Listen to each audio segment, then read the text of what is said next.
Yeah, man. That's hot shit right there, man. So what we gonna do? We gonna dub. News networks are not even getting clicks like that. So this shows like there's an opportunity for this, what we're doing here on this show.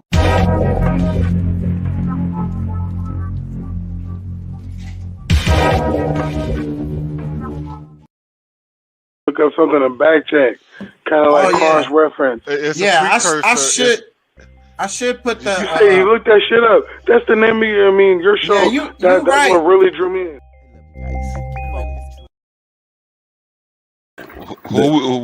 Who and what are we gonna complain about tonight? You are now.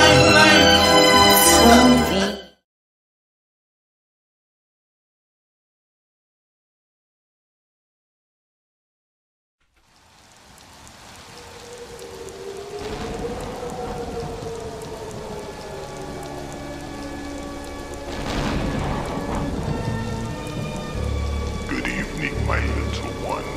I shall make you psychotic. Mommy, what does psychotic mean?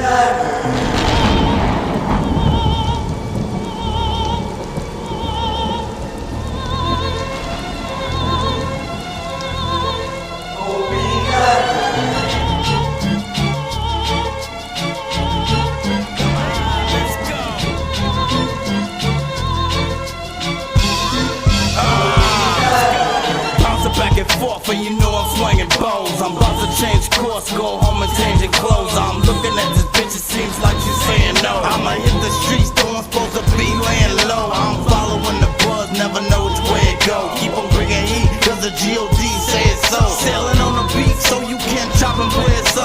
She got me for a piece, now I'm about to pay the hoe. Stop smoking, switch the sweets, where I gotta take a toke. Now I got a little guac, now I gotta make it grow. Keep on thinking we some hee-haw, ma and pa folks. We gon' hit you in your teeth, we keep a buzz all closed. I've been on it 5 days, so I'm sitting sideways. Now get out of my way, or I'ma hit your eye day. Take a lick on my dick if you don't like what I say. I'm the shit with the shit, so we gon' do this my way. And we just getting started, so go and say your grace. I'ma eat you rappers, though I won't enjoy the taste. I'm closing your estates while you falling on the stakes. I'm rolling on the bass while you rolling on the face. Sitting on the place, not knowing I'ma take your fast, slowing and it's fake. So I'm gonna wait.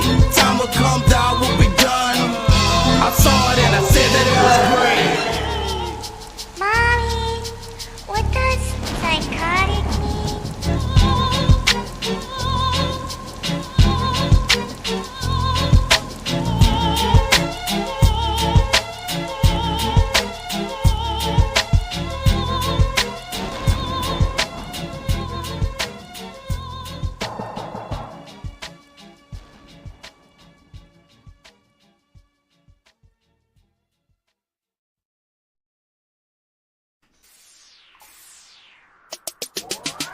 It's not just talent. That's what y'all ought to do. You gotta know what the fuck you doing. Shawty come and jump in my ride. That's what y'all ought to do. When the sun is starting to shine. You feel like calling you? I think I wanna give you some time. You better follow through. Stop playing shine, show me your grind. That's what y'all ought to do. I will hit any chick who likes sodomy, sex on stilts. While a big top watching me, I eat fish like a culinary apology. I leave you like an open home. Carnegie, just can't quit. Feel like it's a part of me, my wrist on lit. Time to join the party, we check the list quick. Who got the bottle? See a poker face chip. I know she gonna swallow me, bite my lip. While I'm watching people watching me, that's not it. Won't you climb right on top of me? My mind's so sick. It's a function of my bodily. My mind's so sick. It's a function of my bodily. I feel it, you feel it. She say I'm feeling it inside of me. I dig it, you dig it. We digging all over your body. Come get it, I'm with it. I'm gon' get it on the bottom. Come get it, I'm with it. I'm gon' get it on the bottom. We Shawty come and jump in my ride. That's what y'all ought to do. When the sun is starting to shine. You feel like calling you? I think I wanna give you some time. You better follow through. Stop playing shine, show me your grind. That's what y'all ought to do. I done heard, I done thought, now I wonder and wanna see. Said you really are the king of the jungle, but can it be? Now you really gotta work and be holding the head of me. Cause if you don't know how to stroke, it could cause a catastrophe. I'm a soldier, so I seek and destroy you so naturally. Put some scratches on your back and then ask what the matter be. Demonstrations why the dudes and the women be after me. Leaving weak and desperate, crying to see me on bad knees. They saying where she go? Daylight, flashlight, put me on extra glow. I tried to tell you though, platinum sunshine's about to blow. Shawty come and jump in my ride. That's what you ought to do. The platinum sun is starting to shine. You feel it calling you? I think I want to give you some time. You better follow through. Stop playing shine, show me your grind. That's what you ought to do. Shawty come and jump in my ride. That's what you ought to do. Platinum sun is starting to shine. You feel it calling you? I think I want to give you some time. You better follow through. Stop playing shine, show me your grind. That's what you ought to do. You want it, so come on, we gonna follow me. We light fires like Hanukkah, marijuana by the tree, like a harmonica. Lick it with no teeth. I like when it's lost and getting salty like the sea. Gotta slide it off and make sure it's softening for me. Reach the top of the mountain and have you sounding out your teeth. It sound like it's coughing and talking, saying more please. I'm sticking and stabbing it. Jason for a heat. Roll it on over and gon' get on the floor, please. Some you born in October, long as you over 18. Going to prison for pussy, just something that I can't see. Old bitch and she ready, she can munch a dick mean. Gon' hop in my Chevy, we bout to hit the scene. Man, the spot is so heavy. Hopping out scene, man, I'm fresh and so ready. Popping like team, man, I'm fresh and so ready. Popping like team. Shawty come and jump in my ride. That's what you ought to do. The platinum sun is starting to shine. You feel it calling you? I think I want to give you some time. You better follow through. Stop playing shine, show me your grind. That's what you ought to do. Shawty come and jump in my ride. That's what you ought to do. The platinum sun is starting to shine. You feel it calling you? I think I want to give you some time. You better follow through. Stop playing shine, show me your grind. That's what you ought to do.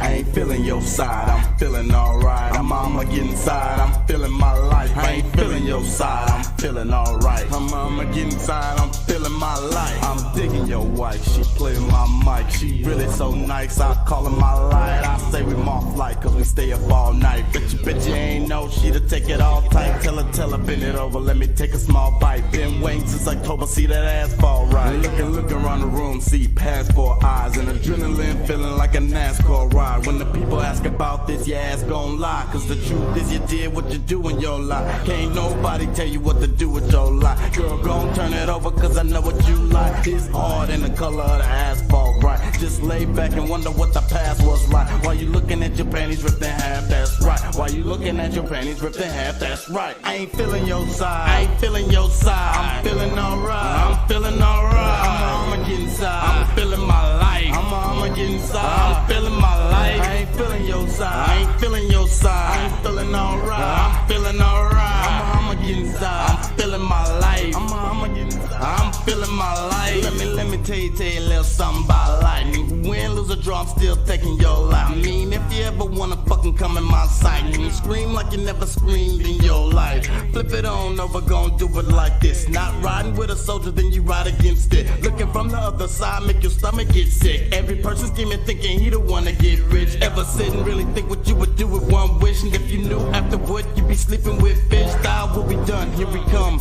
Bearing gifts, these images make you wanna grab your crucifix. It's getting dark outside, no sleeping past 6. Not living in fear, cause that's really not it. If you owe me something, Nick, better give me my shit. If you owe me something, Nick, better give me my shit. I ain't feeling your side, I ain't feeling your side. I'm feeling alright, I'm feeling alright. I'ma get inside, I'ma get inside. I'ma get inside, I'm feeling my life. I ain't feeling your side, I ain't feeling your side. I'm feeling alright, I'm feeling alright. I'ma get inside, I'm feeling my life. I'ma get inside, I'm feeling my life. Sliding on in, this is it, instant win. If hip hop broke, pour on some, fix it then. Take real life shit, go ahead and mix it in. Not just streets unless that's where you sleeping in. They hungry out there, that's why we eating in. Honestly, don't even let the church thinking in. Blasphemous if you think I'm speaking sin. Survival is a must for all the creatures in. If you feeling life's tough, then you probably need a fin. Have a sucker, popsicle or something, take it in. Sharp teeth, eat meat, origin involvement. Why the UFC give you more than a grin? Why you take a seat when the foraging begin? Why you gotta creep just horn in the wind? I'ma stop cause I'm just Al Goring with a pen. I'ma stop cause I'm just Al Goring with a pen. I ain't feeling your side, I ain't feeling your side. I'm feeling alright, I'm feeling alright. I'ma get inside, I'm feeling my life. I'ma get inside, I'm feeling my life. I ain't feeling your side, I ain't feeling your side. I'm feeling alright, I'm feeling alright. I'ma get inside, I'm feeling my life. I'ma get inside, I'm feeling my life.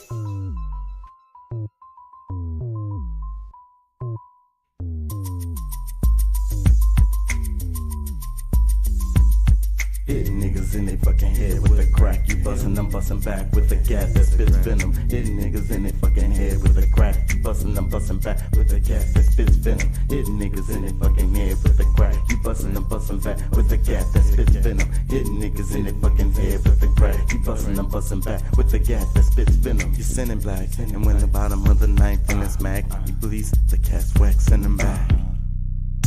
Waxing them.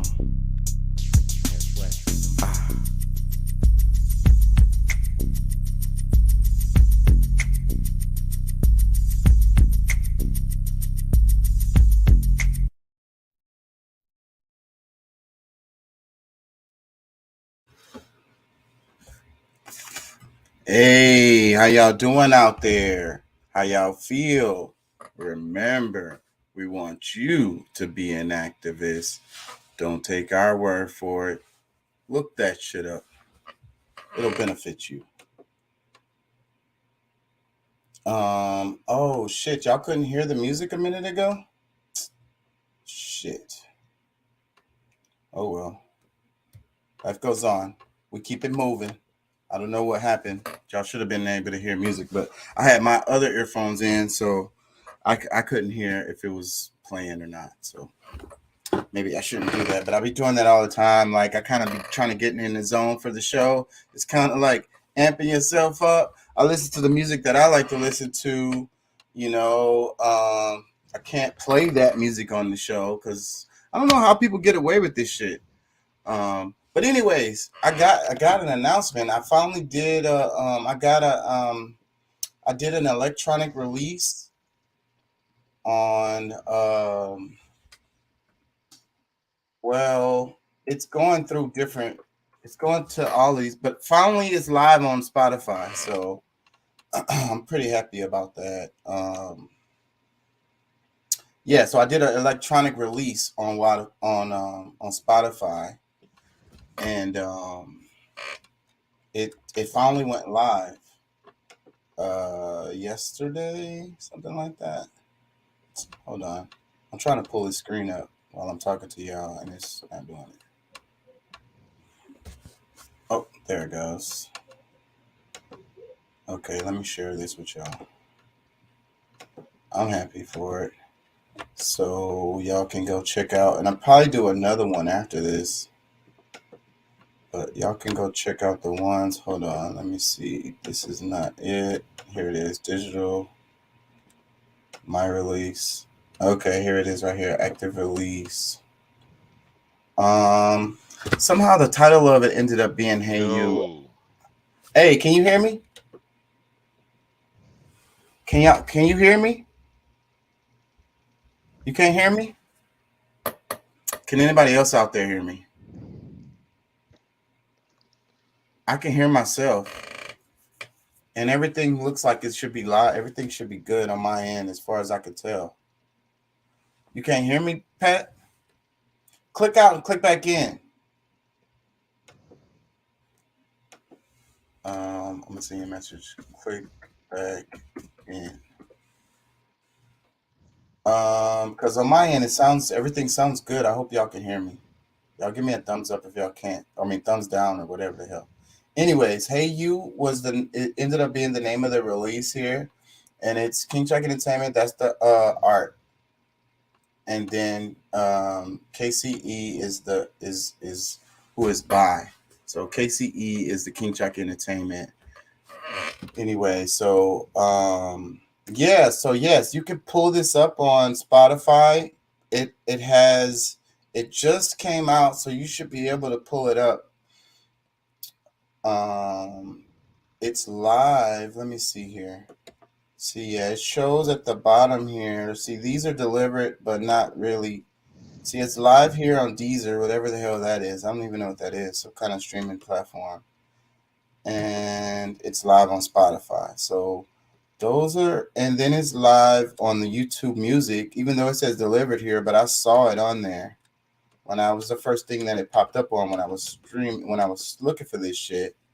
But then I finally learned how to look at this and see where it says live and all that. So it's funny how long this shit takes. But anyways, it's live on Spotify now. So y'all can look this up. This is a active digital release, and I put 8 songs on there. I don't know why I chose these particular songs. I was listening to it today on my way to school, and I really don't know why I chose these particular songs, but I think I was up in the middle of the night when I was doing this, and I was all frustrated, and I just went with this because I was like tired of fucking with it.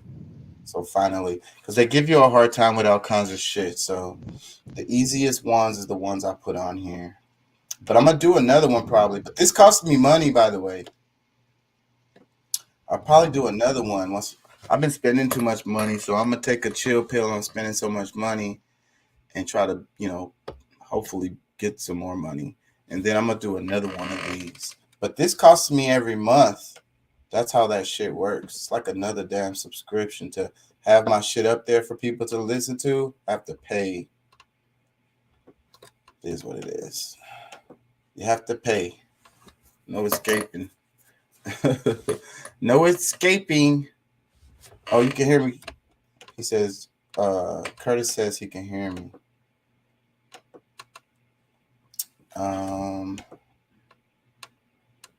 Pat say he can't hear anything. I'm gonna say they say they can hear me. All right, y'all. I'm gonna try to freaking get my shit back in together here because I'm a little bit distracted at the moment. Boom. All right. Anyways, back to let's clear this. Yeah, that's better. Y'all can see my face, my beautiful face, right? And my off green screen right here, which is not the way it's supposed to be. But the camera looks really good on this. I really like the camera on here. Yeah, I'm not going to get into it until we get people in here, so I'm going to scroll and see what pops up. So, yeah.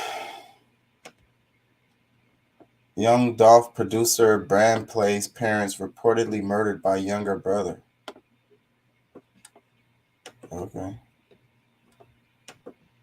All right. You can hear me? All right. I don't know what was going on, man. It was dead silent. I see you doing some movement, and then when I go off of StreamYard, I can hear you. But when I was connecting, or got what I thought was connected, nothing. But I'm in here. Yeah, and you sound clear. What's too. going on with you? Doing all right? I can't complain, man. Shit, it's another day above ground, you know? I had a good day. I ain't gonna lie. I had a good day. I said another day above ground. I can't complain. But I really did have a good... Sound like a robot right now. Oh, you can't hear me? I don't know what it is. It's probably your connection. Yeah, I had a good day today. Oh,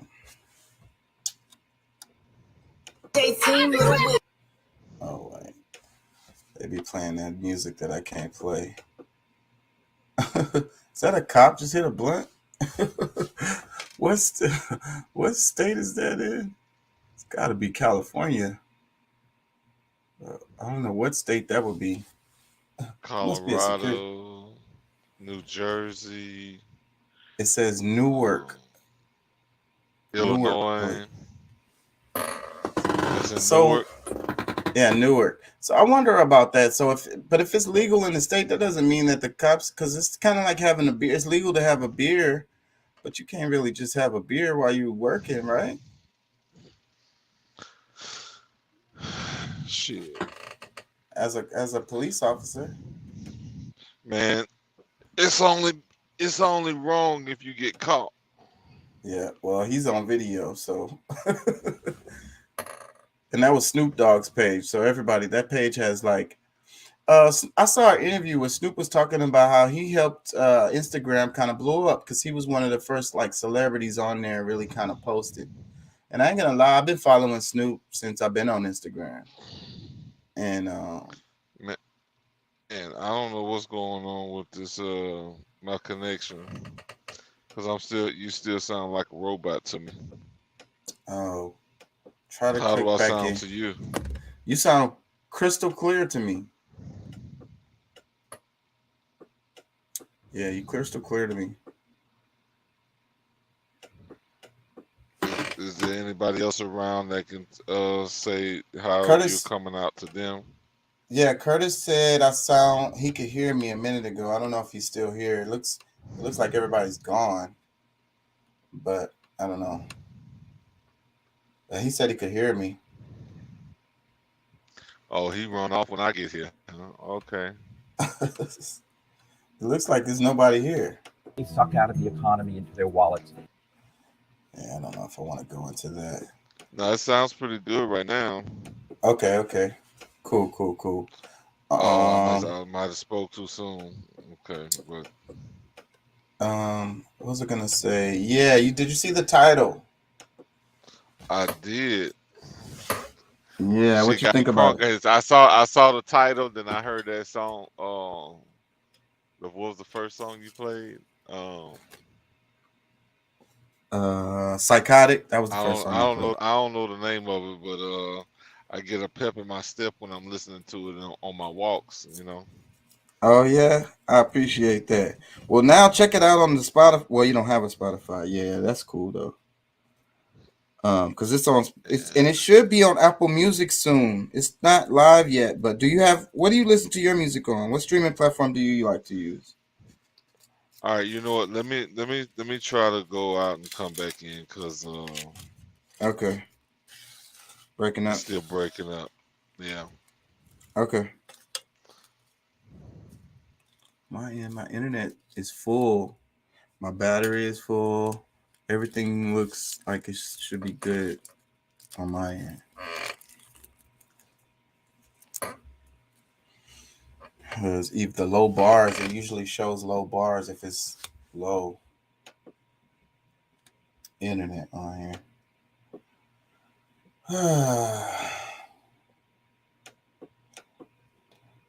Call me they, them, and just call me they, them with the same effort you call a woman she, her, and a man he, him. This isn't something you get to yes about. Because if you don't call me by my preferred pronouns, then it's just discrimination. Look, you can't just cry discrimination for hurt feelings regarding pronouns that clearly don't adhere to proper English within a proper context. That go there. Besides, what you're talking about is not discrimination, it's privilege.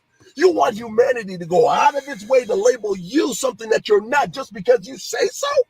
I'm sorry, honey child. I am sorry. There will be no bending of the knee from me when it comes to your emotional damage. Call me they, them, and just call me they, them with the same effort you call a woman she, her, and a man he, him. This isn't something you get to yes about. Because if you don't call me by my preferred pronouns, then it's just discrimination. Look, you can't just cry discrimination for hurt feelings regarding pronouns that clearly don't adhere to proper English. Now, yeah. What if I go around and you know call every one of them something that fits no matter what? It had to be no he, she, him. Like, look, bitch. And yep, and then they would say you're wrong then for sure. No, they're being a bitch. I'm describing them properly.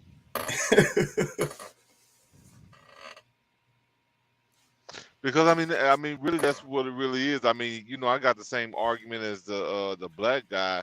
It's like, dude, like you tripping. Like, you got a fucking beard and you probably hanging low down below. What are you talking about? Some she or her or you know, ma'am. You know what I'm saying? Like, what the hell are you talking about? Crazy times we live in. Let's hear this right quick. If we would have taken those actions earlier instead of waiting till after Russia invaded, they probably never would have invaded. I think it was the rightful thing to do. All they're asking for is the weapons to defend themselves. If we would have taken those actions earlier instead of waiting till after Russia invaded, they probably never would have invaded. I think it was the rightful thing to do. All they're asking for. That other clip is way too small. I don't think they're being fair. Occupy Democrats. The other clip is way too small, but I mean, I get their point. I mean, they all hypocrites. It says Republican leader Kevin McCarthy wins the Hypocrite of the Year, but the 2022 clip is way longer than the 2020 clip. It's just one little, that's not fair. Well, but I mean, just outside of whatever he's trying to explain here from, different time periods.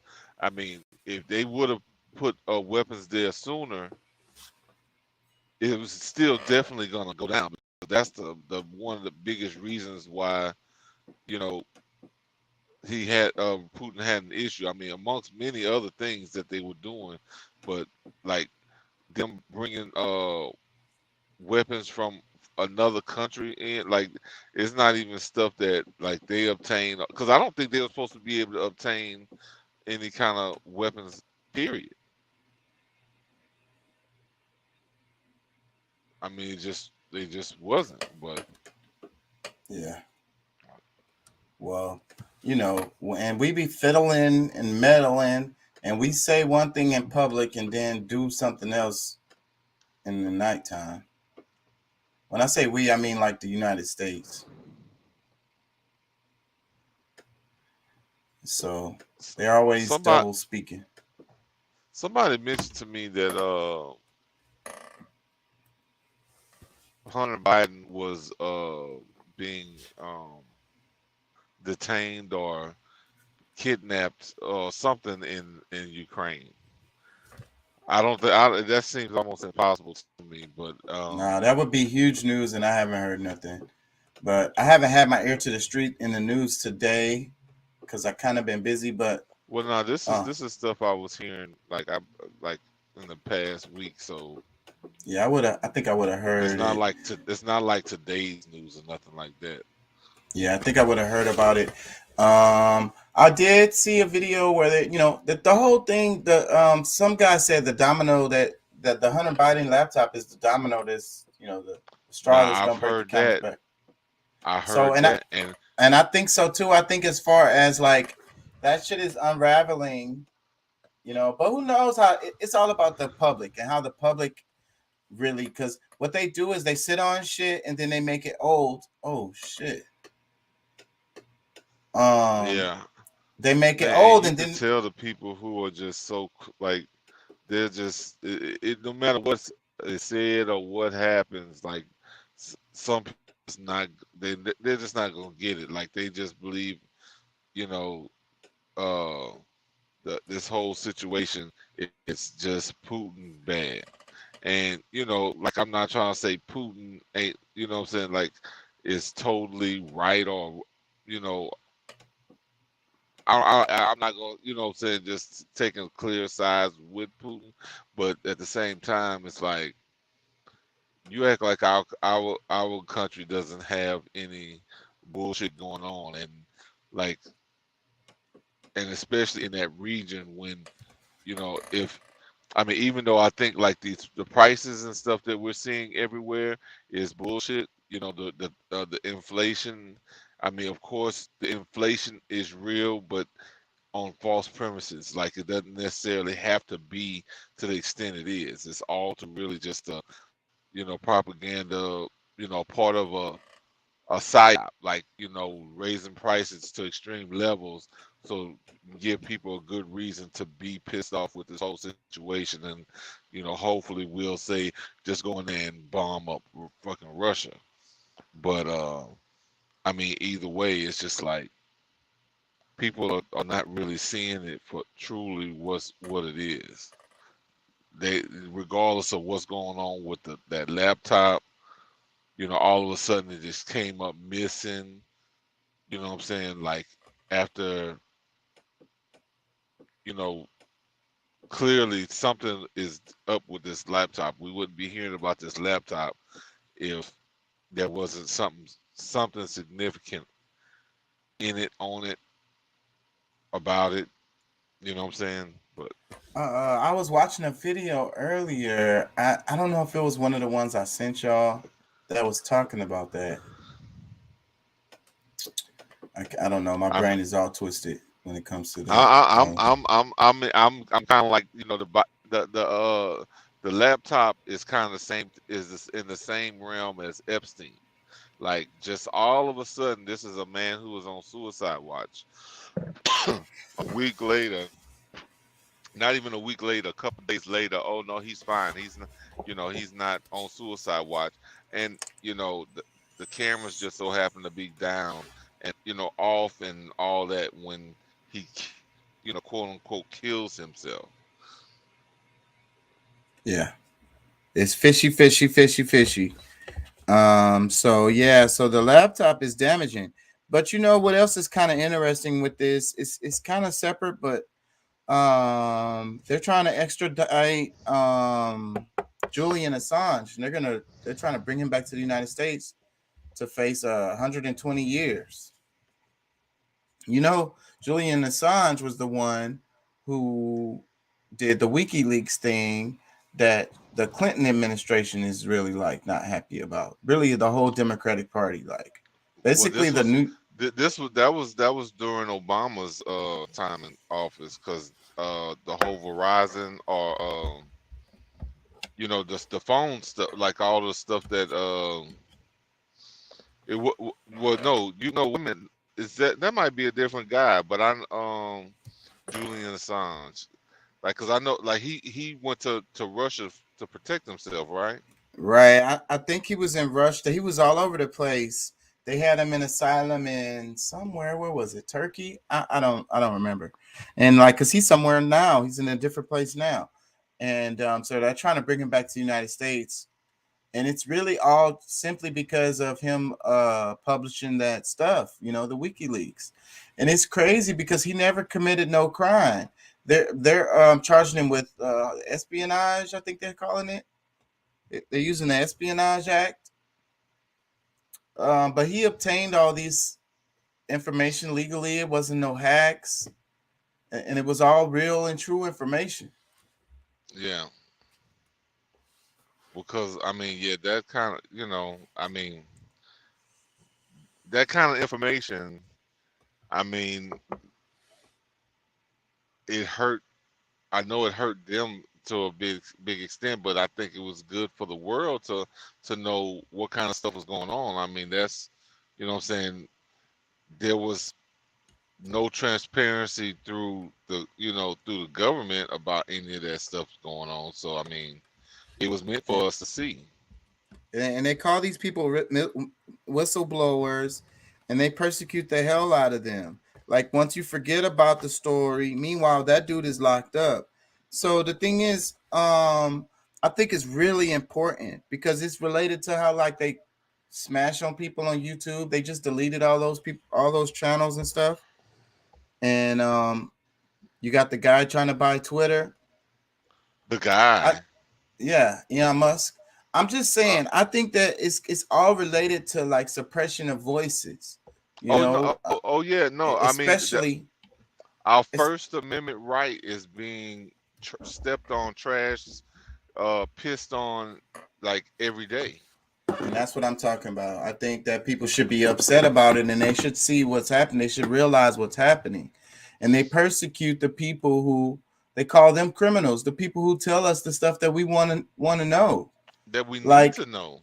That we need to know. The WikiLeaks stuff triggered all kinds of stuff in Congress, like, and they ended up passing new laws and shit. Like this, you know, but then they're gonna persecute the guy and take him to jail and shit. But you know, that's what triggered me sending those the difference between democracy and a republic, a democracy and a republic. You know, it's like you saw that, right? The what? Which one? I was reading the text. Well, yeah, it was some text that like, pretty much it looks like almost like a meme, but it was just some stuff that I screenshotted that was talking. I sent it to your text messages. Yeah, I saw it. Yeah, the difference between a democracy and a republic, and truly you can't have them both at the same time, you know, because one is totally going up against one another. I mean, we got a mob rule. Like, This is like whatever the majority of the people say is what the rule is. Where in as a republic, it's law that sets, is what we live by, the rules. You know what I'm saying? Yeah. So Let me read it for them. It says, "What is a republic? Republic is a standard form of government. The standard form of government of a republic applies to almost all the republic countries of the world. A republic is a form of government, and it involves the election of an executive, a legislative body, a judiciary to uphold justice in the country, and the recognition of individual rights. A republic has a chief of state at the helm of affairs, and he can usually be the president." It says usually. And then it says the key difference between democracy and republic is that democracy is the direct rule of people, while republic is characterized by the standard form of government. Democracy can be explained as a government of masses. Direct expression is the underlying factor in democracy. The election of public officials by the people is the underlying factor in a republic. yeah, I think you read it backwards, but because I think that the last one was the first one, and because there's Okay. 3 different ones. But either way, the laws that's been put in place by the forefathers is what laws we're supposed to live by. And I mean, if you really notice, like Democrats, the one that really go by trying to change the laws or trying to make some kind of amendments and stuff to it. Because I mean, the democracy came later, and usually it's to break down the original law. Like, I mean, if you look at where they always trying to take democracy to another country, that's usually to break down the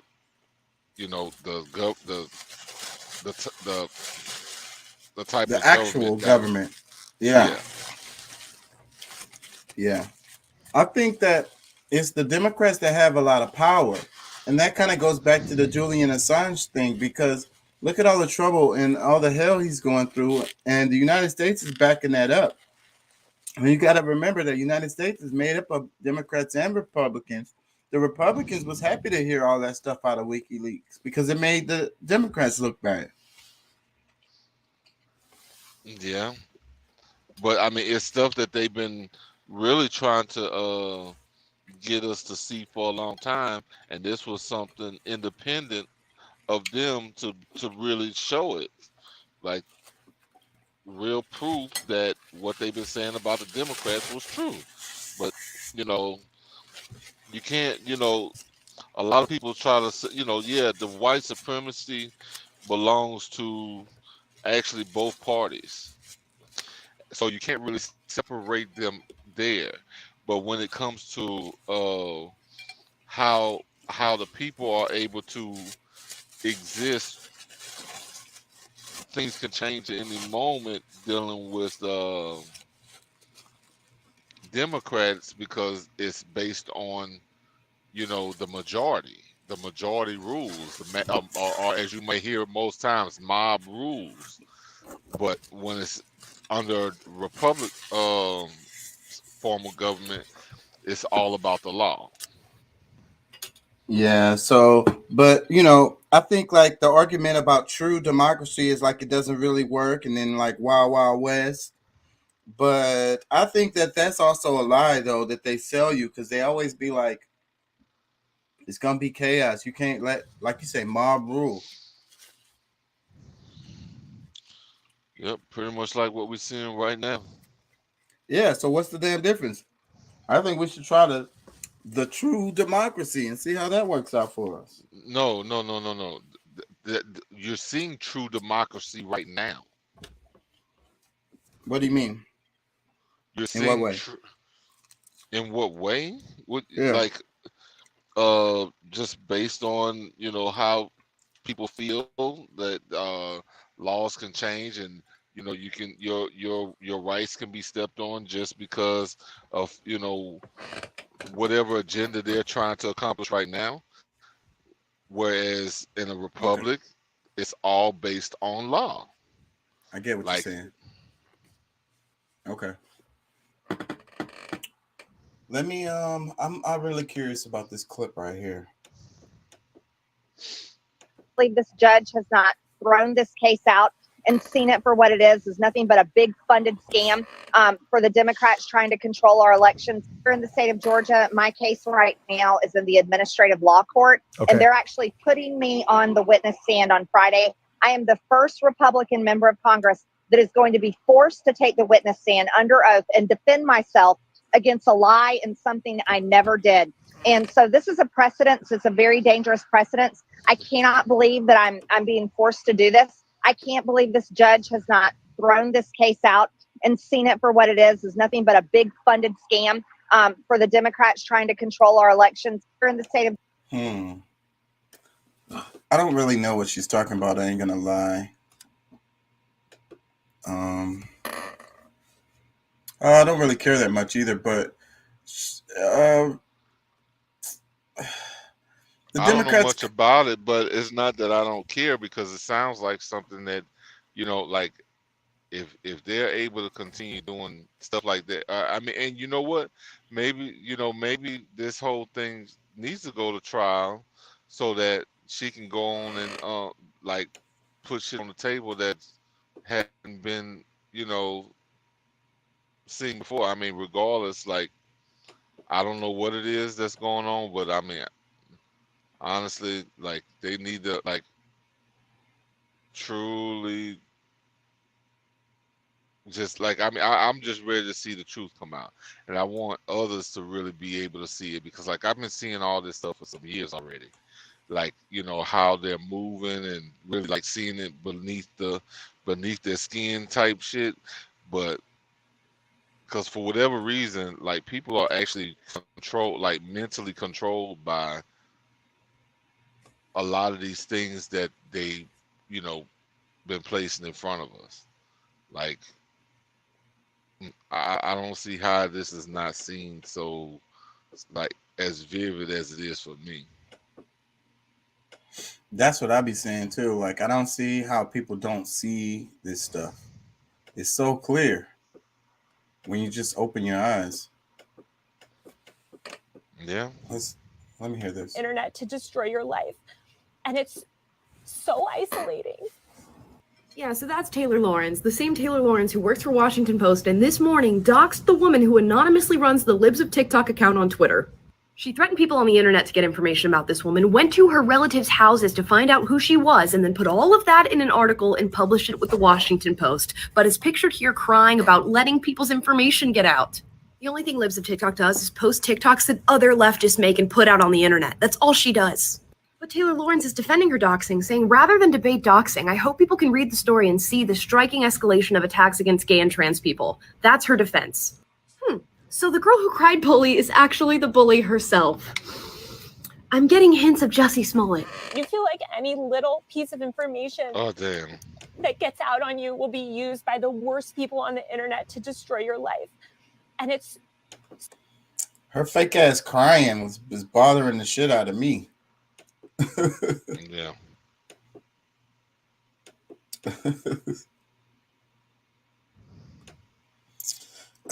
Yeah, I couldn't even listen to her. Like, I couldn't hear the words coming out of her mouth. Like, please stop whatever you're doing. Stop it. Damn, they said when you start getting compared to they said like you just Jussie like Smollett. Jussie Smollett. Oh my God, like yeah. Yeah. Where you at? Where you at now? You at a rest stop? Yeah, man. I'm up here. I'm in East Texas. I'm in Longview. That's cool. Yeah, I'll be in town tomorrow for a little bit. Cool. Man, you see this meme on the screen? It says, there are men out there every day dealing with women that are mentally and physically abusive, but y'all don't want to talk about that though. And then it's like, under that, it shows the chick is like saying, yeah, go ahead and leave I'll be at the child support office in the tomorrow. And then the other one says, that's why I'm making more money than you.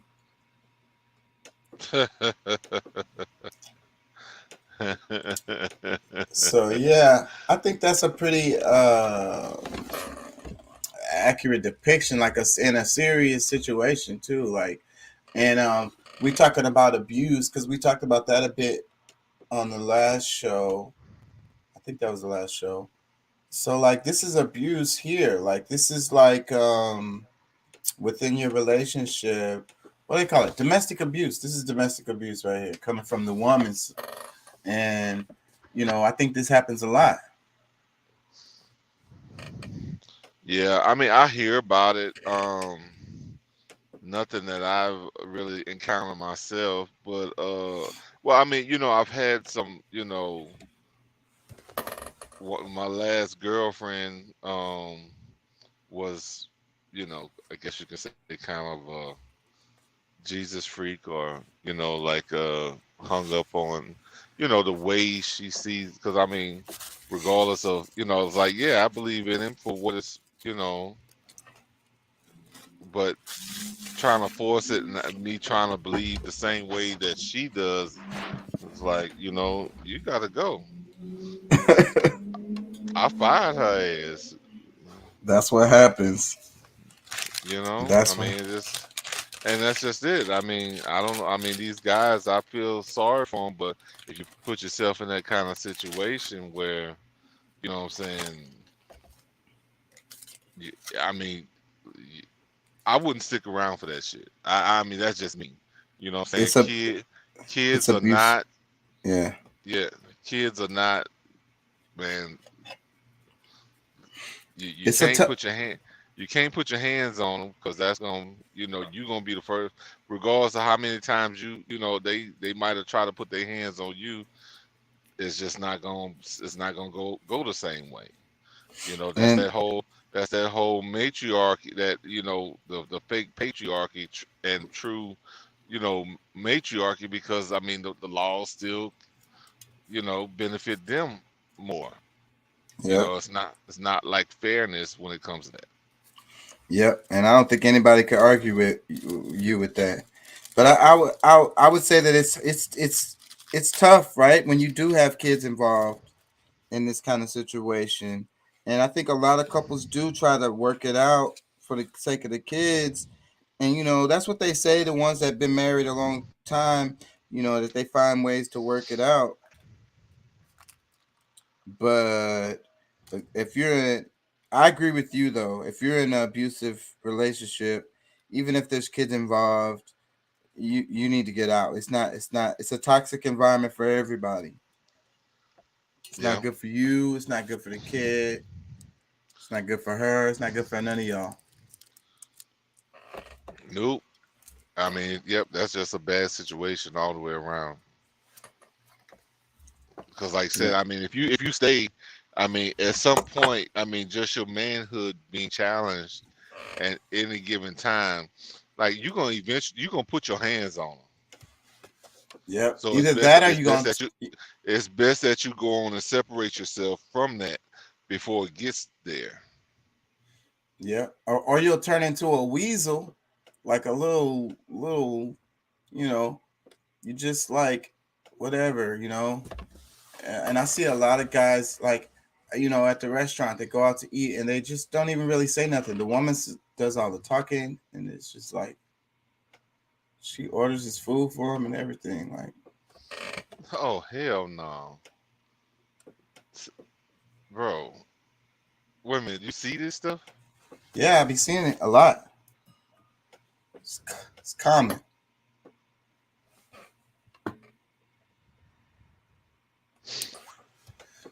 Yep.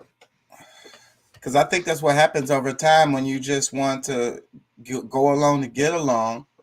You know, you just, you know, at some point you just be like, fuck it. I mean, I you know, I can see, you know, okay, you know, I mean, honestly, when shit like that is happening, I mean, it's just a matter of time before you get to that breaking point. But bro, like, I mean, it just don't work, man. Like, if you're a real man, like I mean, if you are, because most people talk about alpha and beta. I mean, really, alphas and betas are the same type of guy. It's just really that they, there's, one there can only be truly one alpha in the bunch. But individually, a beta is really an alpha. We talking about something way down the line, something, like a delta or something. I don't know, like a guy that can stick around and handle their woman treating them that way. They're not even a beta. Like, yeah. So that's what happens over time, though. They turn you into that over time. Let me play this. And it will be those local governors as well as Lopez Obrador. They will be the ones paying the political price for it.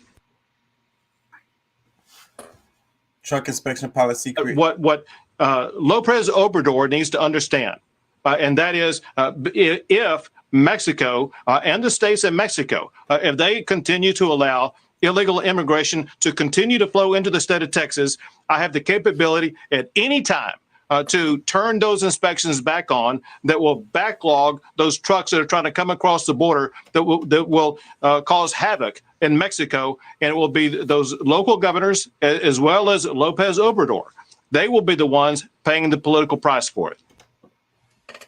Man, so that's a good segue, because did you see the video that I sent about the immigration? I can't remember what it was. The difference in how they're being treated when they come from South America and coming from Ukraine. Exactly. Bro, I mean, that clearly, and to me, to my example I've been showing people is like, look, yeah, y'all can talk shit about Trump, but Trump said nobody. He didn't want none of them in here. But when it comes to Biden, it's pick and choose, and one is hired, a better immigrant than the other, or what I'm saying. But I mean, honestly, and they said it like legally, the Ukrainian refugees would be illegal. Yeah, that's what they said in the video. That's not something that we would do, on a legal standpoint, because of their status, or just based on the way the law is set up presently for the same situation. And that's what people don't understand. It's like they be like, follow the law, and then whenever they be talking about the refugees coming across the border, that's the main thing they'd say. They broke the law. So wait. This video is saying that these people are breaking the law, bringing these Ukrainians over here, and they, it doesn't matter. They're not being held accountable for that. No. So, I mean, and you have to wonder, because I mean, like the Ukrainians they're in Tijuana in hotels where there's people who come from Haiti, Venezuela, like all these different countries in South America that's been camped out, tents or on the street, period, just waiting to hear something to be able to, get asylum. And, what I'm saying, this war just started a few months ago, where they've been under, attack and war for years, 15, 20 years, or 10 years, like, what I'm saying, for many years already, that's been waiting and praying and, begging for asylum. And it's like, you really have to wonder the agenda behind them really going through going through all of this, mainly for Ukrainians. What's up, Doc? Did you see the video? I'm gonna play a bit of it. What's up, Doc? You doing all right, bro? I'm gonna play a bit of it here. He can't hear me. Well, he be getting on the mic. He be leaving comments because his mic be muffled. Over 1.5 million Okay. seekers in the past 6 months. All right, well, deuces. In at least 20 years, that comes as many are fleeing economic and political crises, horrific violence, the impacts of the climate emergency in Haiti and Cuba and Central and South America and Africa. Since Russia's invasion of Ukraine in late February, thousands of Ukrainian refugees have also trekked to the U.S.-Mexico border in search of safety. U.S. border officials have processed nearly 10,000 Ukrainians in the past 2 months, most at ports of entry. Hundreds of Ukrainians camped out in the border city of Tijuana, Mexico earlier this month, hoping to be allowed into the United States. I couldn't cry in Ukraine. I didn't cry in Ukraine at all. I thank you even for my tears. I thank you for this place, for this food, and for our dream to give him a little bit calmer life until the victory. When the victory comes, we will go the same day. The same day to Ukraine. Little by little, the camp started being formed because this is going to go on for a long time. As long as the war continues, and as long as there is no direct connection from Europe to the United States for the Ukrainians, they will continue to arrive here in Tijuana. They will have to depend on the charity and generosity of the people of Tijuana. In addition to the camp at the border, Ukrainian refugees are also staying at a shelter in Tijuana. I'm really surprised about how people have been helping us here. The conditions of the shelter are perfect. The most impressive thing is how Mexican and American people are trying to help us and how everybody wants to offer us assistance somehow. Immigrant justice advocates have welcomed efforts to process Ukrainian refugees at the border, but are condemning the U.S. government's hypocrisy as it brutalizes and criminalizes Black, Indigenous, and other asylum seekers who don't come from white European nations. Many have waited months, even years, to be processed for asylum at a U.S. port of entry, forced to wait in Mexico, often in very dangerous conditions. This is a Honduran asylum seeker at a shelter in Tijuana, Mexico. They got a war. We got worse than war in Central America. And they have a war from February to this time. We got a war there with these gangs, you know what I mean, about 15, 20 years behind. And we had that war, same bullet killed those people, same bullet kill us also, you know what I mean? Why they treating the Spanish asylum people this way? I mean, they can take all the Ukrainian people into the United States, but they don't take the Spanish people. For more, we're joined by Erica Pinheiro, an immigration. I'm surprised, I ain't gonna lie. I'm surprised that they covered this topic the way that they did on here. Like, it kind of struck me, you know. I mean, it's obvious as hell. We've been saying it for weeks.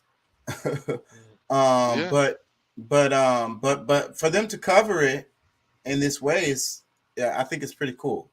You know what I'm saying? I'm not hearing, but I think it's also opening up. You know, like this. Honestly, like the propaganda comes in different ways because I think it's to piss people off. You know, I think I think to some extent it's supposed to get some people riled up.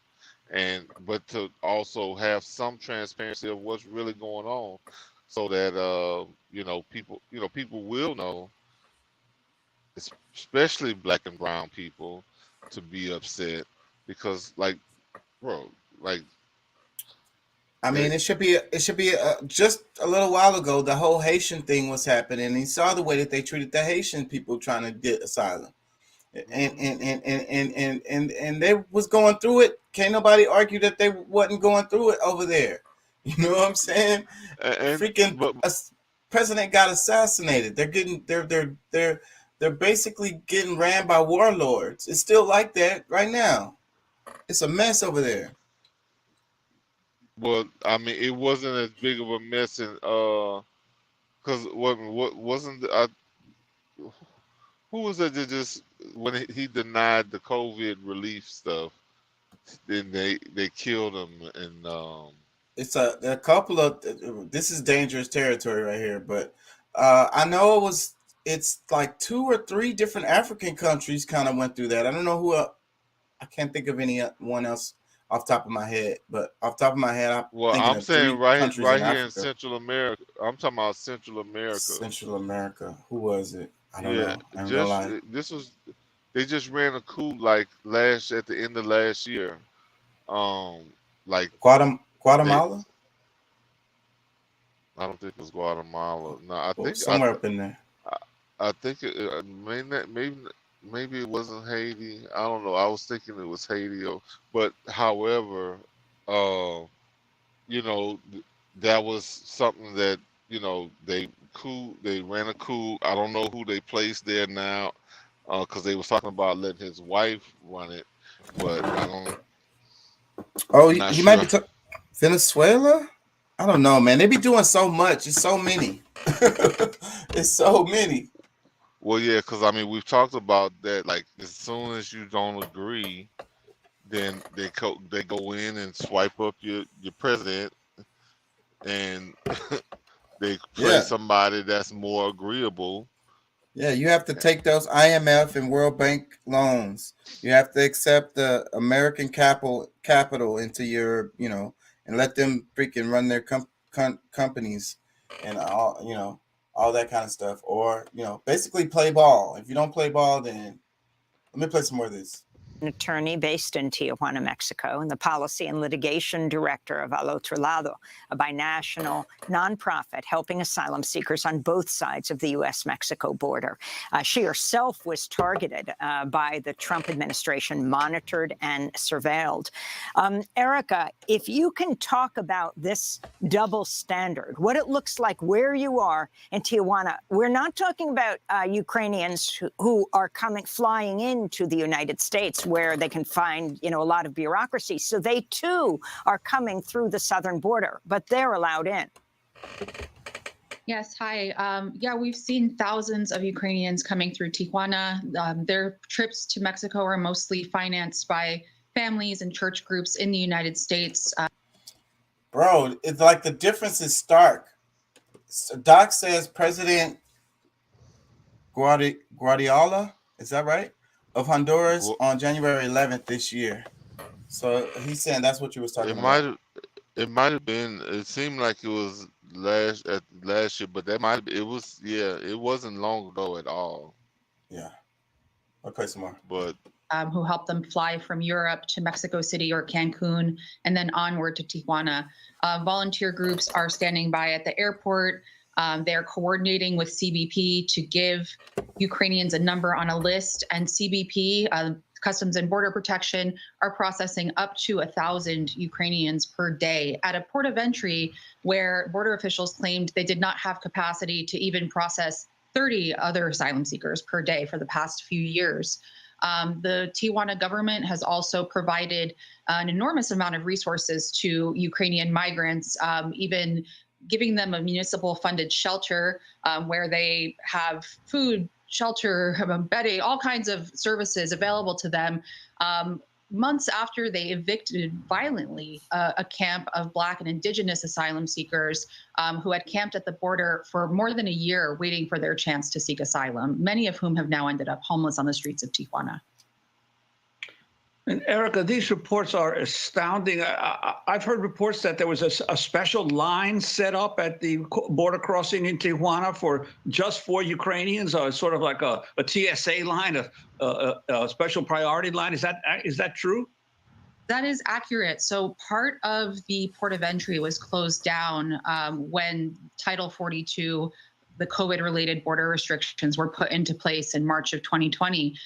Customs and Border Protection has since reopened this section of the port of entry, and it is solely dedicated to humanitarian processing of Ukrainians. As I mentioned, up to 1,000 are being transported there each day by church groups and are being processed in a very orderly fashion by CBP. So this shows us that border officials do have the capacity to humanely process thousands of asylum seekers if they have the political will to do so. Political will. And that's what I was saying over and over again, and that's what I was talking about, the border, the southern border, and it's political. It's completely political. Who comes and who doesn't? Who has trouble crossing and who doesn't? Who's considered an illegal immigrant and who is an asylum seeker? Who broke the law and who is just trying to seek asylum? Well, I would assume all of them are trying to seek asylum, but as far as illegal, I mean, there's only going to be, I mean, I don't think anybody coming from South America is truly,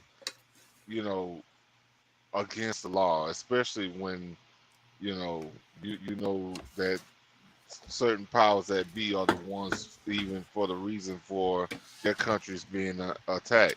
I mean, and that's the same for the South American countries as well as what's going on in Ukraine. I mean, U.S. is the cause of it, and you just have to, that's something that needs to be accepted. But at the same time, I mean, there has to be some kind of fairness, because, you start letting some in and you don't want to let others in, that tells you that, you willing, our own government is willing to break the law to, for friendship or, political power, because, for whatever reason, they've always been where, quote unquote, white people have more rights in this country than anybody else, and they prefer white people. Like, they've had immigration policies for a decade or more, I mean a century or more. Well, I forget when it actually changed, but up to a certain period of time, nobody other than European countries, immigrants could come to America. So yeah, well, they had an open border for a long time, and then they started closing as time went on. Doc says, and if they qualify for asylums, Ukrainians have no need for asylum. Yeah, but I'll say, Doc, it's people coming from a bunch of other countries that have legitimate. The same argument, and like, actually have been, at war much longer. Like, there's other countries that was way closer to them, where they were, that they could have found asylum. Like, this is something bigger than what you're seeing on the surface. Like, I mean, that's what, 5,000 miles across the damn ocean to get here, where there were countries already nearby that they could have gotten asylum from. That's another thing, because there's a big whole ass ocean right there. Doc says the asylum claim doesn't include things are hard. It's about, if I go back home, am I in imminent threat of my life? And these people have imminent threat of their life and from other countries, but they don't care. He says that's why it takes more time to process, because ICE has to research the claims. They're not doing all that with these Ukrainians, clearly. Nope, they got a ticket straight in. Because how you let in 10,000 people and do any kind of research on them? They have a fast track immigration, like, and they're gonna be closer to citizens. Like, they're gonna end up with residency, like, immediately. He says migrants, asylum, immigrants, and migrants are actually 4 different categories. Yeah, no, depending on the political will, because they are coming from an active war zone. These other people are coming from active war zone. I'm gonna play some more of this. You must have didn't see this. Yeah, he didn't see it. And the impact on others who are waiting, for instance, Hondurans and Guatemalans. There appear to be more Ukrainians being processed for asylum in a few weeks than an entire year of Salvadorans and Hondurans who have been admitted for asylum into the United States, despite decades of having some of the highest homicide rates in the world in El Salvador and in Honduras. What's the impact on those who are waiting and watching this? Well, I can say for myself and also on behalf of many of the migrants with whom we work, everyone wants to support the Ukrainians. Of course, the war that they're fleeing is horrific. The way that they are being treated at the border is the way that everyone should be treated. So migrants who've been waiting for years now in deplorable conditions, many of whom have suffered rape, attempted kidnappings, assaults while waiting in these dangerous Mexican border cities, are of course, hurt and angry at seeing Ukrainians being processed at this clip while they are left waiting. But it's worse than that, actually. Since Ukrainians and even Russians have been coming to Tijuana in particular, whereas other asylum seekers could approach the border and ask for protection previously, of course, they would be turned away. But now Mexican law enforcement officials are posted at the border with an immigration van. If a Honduran even tries to approach border officials, they will be arrested and detained in a Mexican immigration prison for even attempting to seek safety in the United States.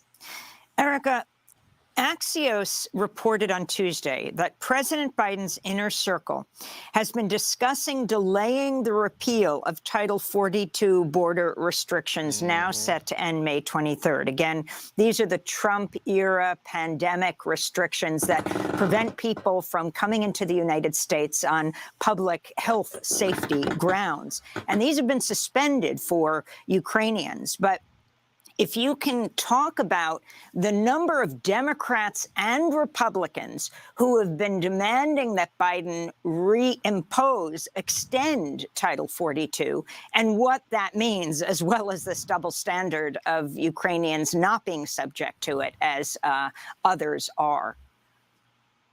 So part of the problem here is really the way that the media has been talking about the repeal of Title 42. I have seen numerous stories in which the migrants who have been waiting patiently at the border for the ports of entry to reopen have been characterized as a surge or a wave. I've seen, language referring to the repeal of Title 42 as a crisis. Now, DHS, the Department of Homeland Security, estimates that approximately 25,000 asylum seekers are waiting at the border for Title 42 to be repealed. Now, again, keep in mind, in the past few weeks, U.S. border officials have processed over 10,000 Ukrainians. So again, they have the ability, the capacity to process the number of asylum seekers who are waiting at the border easily in an orderly and humane fashion when the political will is there. Of course, the only difference here is that those waiting are largely Black and Indigenous and other asylum seekers who are not white Europeans. So, I really believe that we need to start speaking about the migrants who are waiting in a different way. I think that's a huge part of the problem. But it's really seeing that kind of rhetoric in the media and seeing that repeated by members of Congress who frankly should know better is extremely disappointing. And it's really dehumanizing for folks who have been waiting patiently at the border for it to reopen. And Erica, there appears to be not only clearly a racial context to this border policy, but also a political or foreign policy context. As I understand it, there's been a significant increase over the past year in the number of Cubans crossing into the United States along the Mexican border and getting asylum.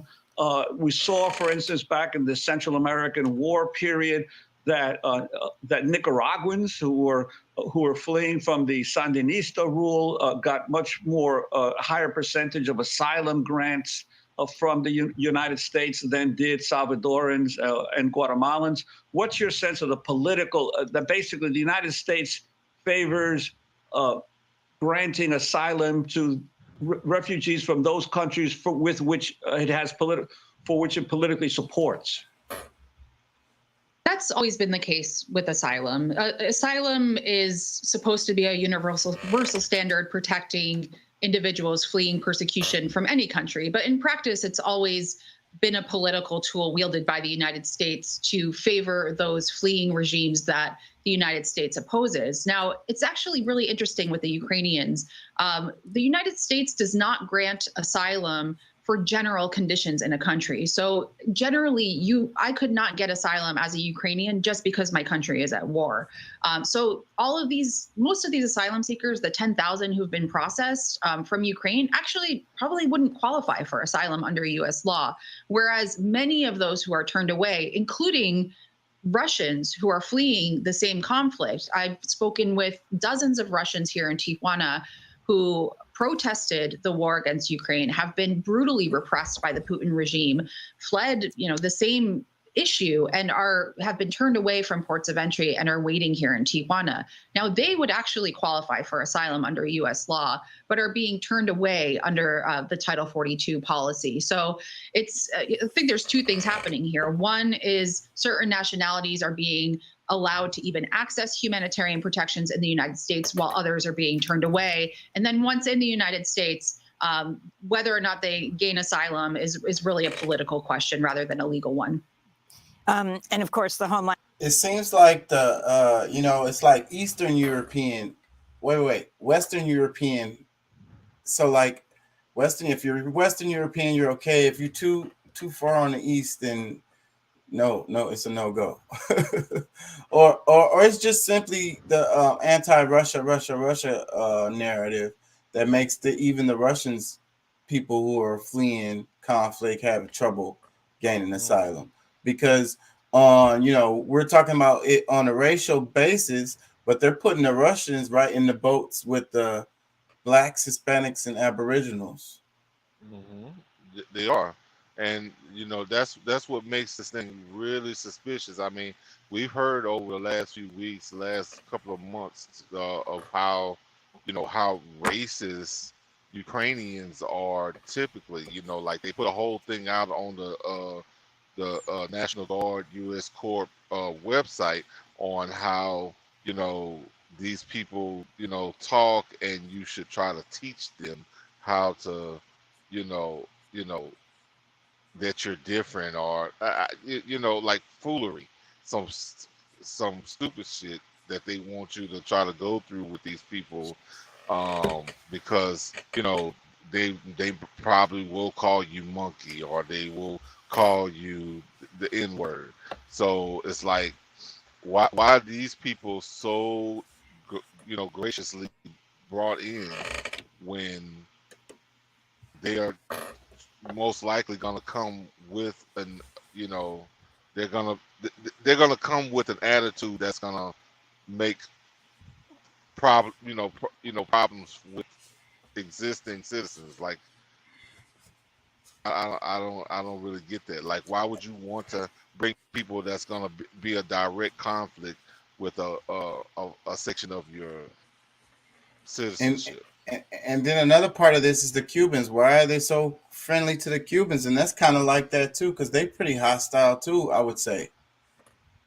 Yeah, they are. I mean, if you spend any time in South Florida, I mean, you see it right away. Like, I worked out there for a while, during some of the storm stuff years ago. And bro, like, you can go to the corner store, just because you don't speak Spanish, they treat you like crap. So it's like, if you hostile to the regular people that's here, then come on in. Come on in. A certain demographic of the country. Yeah, you know what I'm saying? Exactly. That clears it up, because that was left out. Yeah, I was thinking that too. Homeland Security Secretary Alejandro Mayorkas was born in Cuba, is a Cuban refugee in the United States. I wanted to ask you about the fact that you have Ukrainians giving shelter in indoor facilities, while Haitians, Central Americans, and others have had to sleep on the streets or makeshift camps outside ports of entry. And finally, to ask you yourself, Erica, the kind of work that you're doing. The Trump administration, right, was sued, the ACL sued on your behalf because you were targeted by the Trump administration as they monitored and surveilled your immigration advocacy work. If there's a difference under the Biden administration. I have seen signs that, very clear signs that the surveillance of my work continues under the Biden administration. Of course, it's not to the same extent that it was under the Trump administration, during which I was detained in Mexico, removed from Mexico at the behest of the U.S. government. I'm now in a very different position where we are in more of a stakeholder relationship with the Biden administration. But just with respect to the situation right now, I can tell you that had I done, or even if I today would do for a Central American migrant, what Ukrainian Americans or others helping the Ukrainians are doing for the Ukrainians, I would be in federal prison. And I will give you an example. These trips, like I mentioned, are being financed by U.S. citizens. In many cases, U.S. citizens have put Ukrainian refugees in their cars and driven them up to border officials. I absolutely believe that we should do everything we can to help people fleeing unspeakable violence, including the Ukrainians. I don't think there's anything wrong with doing that. But again, had I done the same thing, or would I do the same thing for a Haitian migrant? If I put them in my car and just drove up to the border, I would be put in prison for smuggling. So even that double standard where, you know, those helping white migrants are given unfettered access to the ports of entry, are given, you know, are processed at a clip of 1,000 a day, where those of us trying to organize on behalf of Black and brown migrants are persecuted for the same activities. It's really just, it's hurtful, honestly, and it's really astounding to see it play out like this. Yeah, I'd agree with her comments. She seemed pretty emotional too. Like you could see in her face, it looked like she had been crying or something. Like maybe she's just an emotional person, or maybe she was upset about something else, or Bro, maybe they are pissed. Yeah. Yeah, you can see how it will make you angry if you spend your whole life advocating for these people, trying to get them asylum, and then you see these other people just getting streamlined in. Yeah. I mean, I don't know. I think that should be questionable to everybody, but you know, of course, you know, others are not. You know, because I'm like this. Like, we shouldn't be having any new people coming in at this point. I mean, if you know, because I mean, all right, for somebody who's a reparations or restitutions advocate, you know, any more citizens that come in that hadn't produced anything for the country, you know, that still kind of robs away or takes away from the conversation, because these people are being fast tracked. I mean, whatever resources they have available, because I mean, you know, not to say the budget that they're using for military to send over to Ukraine, but monies that they're going to take these tens of thousands of people that they're bringing in. Okay. Oh, I think we lost you. I can't hear you. Let me read the comments. Doc says, can y'all hear me?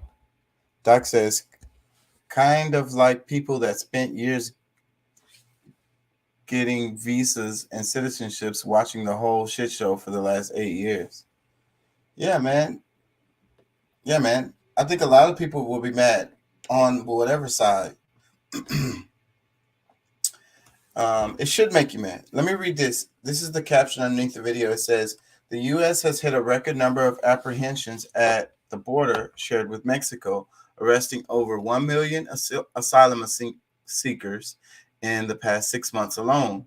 We speak with immigration attorney Erica Pinheiro about the Biden administration's unequal treatment of different nationalities, as refugees from countries like Haiti, Cuba, and Cameroon face harsh restrictions on asylum, but Ukrainian refugees seem to be receiving special treatment and even exemption from Title 42.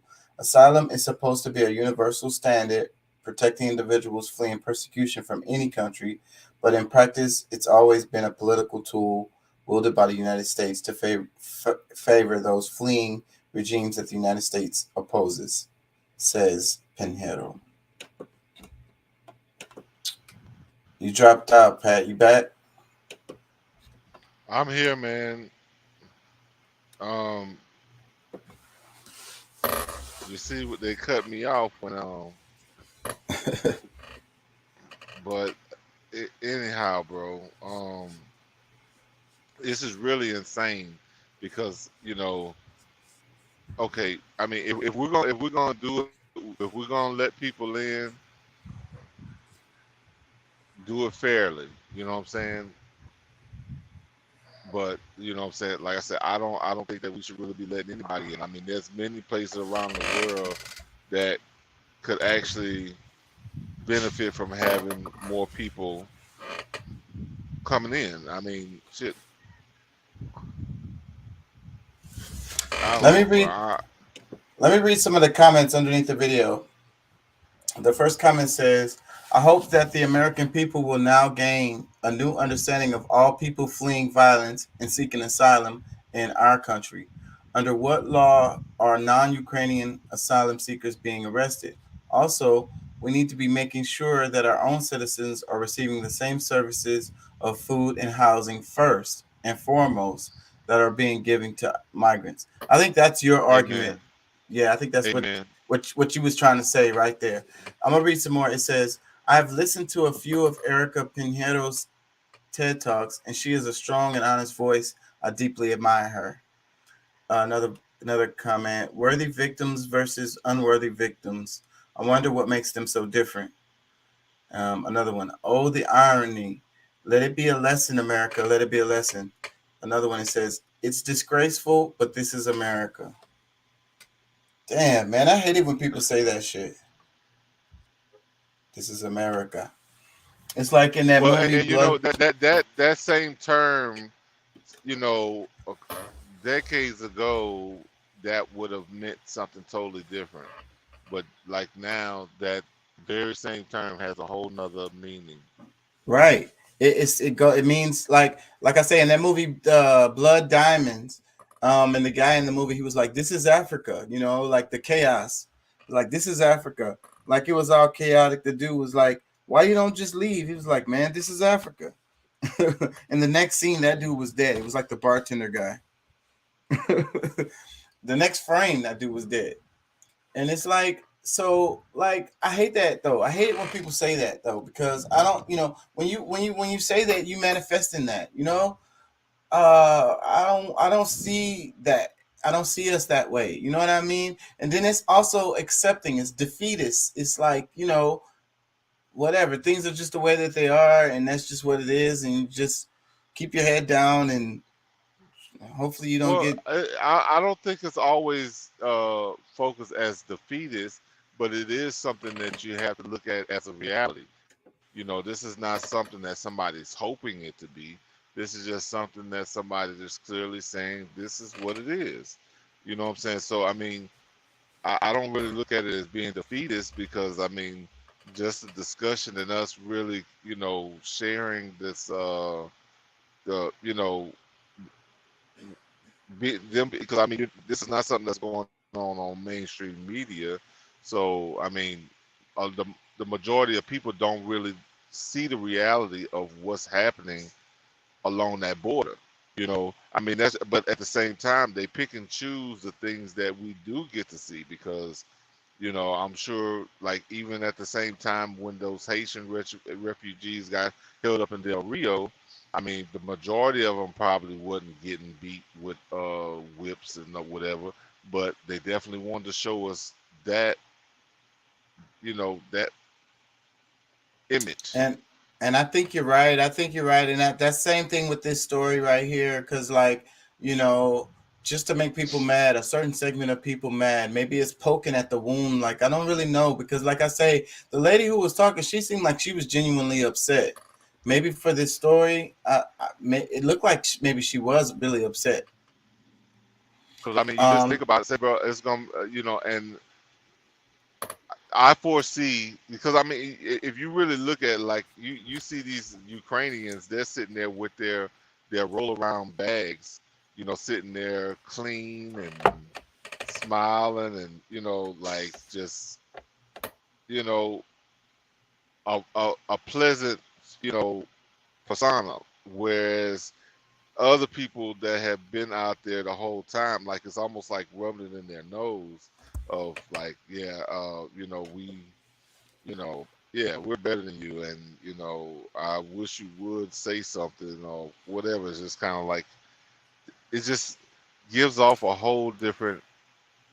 I don't think that the people that's coming, like a lot of all the Ukrainians, I think that they're just happy for the hospitality. I think that if any of the other people coming from Honduras or Guatemala receive that type of treatment, then they would just be happy for the hospitality.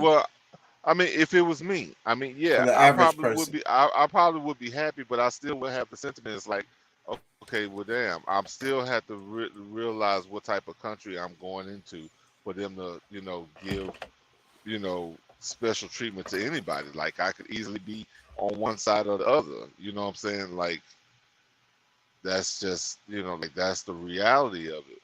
But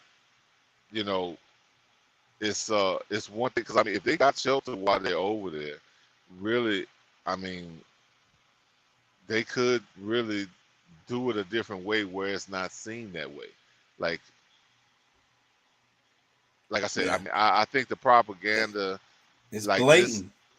yes, It's they're like blatant. they're purposely doing this in front of these people this way because that maybe they want some kind of I don't know, maybe they want some kind of conflict between the people. And that's what it's looking like, because I think there are some people that would like to see the United States in like some kind of civil war. I want to read a few more comments before I change the subject, because I want to get to the meat of what we want to talk about today. But let me read a couple more comments. It says, "Welcome to America, where the 80% are taxed and the other gets tax haven laws and credits up the yin yang. How about if IRS goes by median income of each state, and any taxpayer with income less than that should be exempt from tax rates? America places last for developing countries for income inequality." Another comment, it says, "Excellent analysis by Pinheiro. She carefully interrogates the business of political will and breaks down the differences in how the migrants are being processed. America has a preference in what kind, race of migrant, asylum seekers America wants in the country." Another one, "Double standards is the American way. I'm sure the U.S. government will give free homes and food and everything they need for life." Another person says, "Insanity." Total Yeah, insanity. it's kind of enraging, because the thing is, I be talking about the damn Mexico border all the time. We talked about it for a whole week a couple weeks ago, and then this story Anybody? pops up on my feed. Go ahead. Does anybody want to offer how they think that Trump would have handled this situation?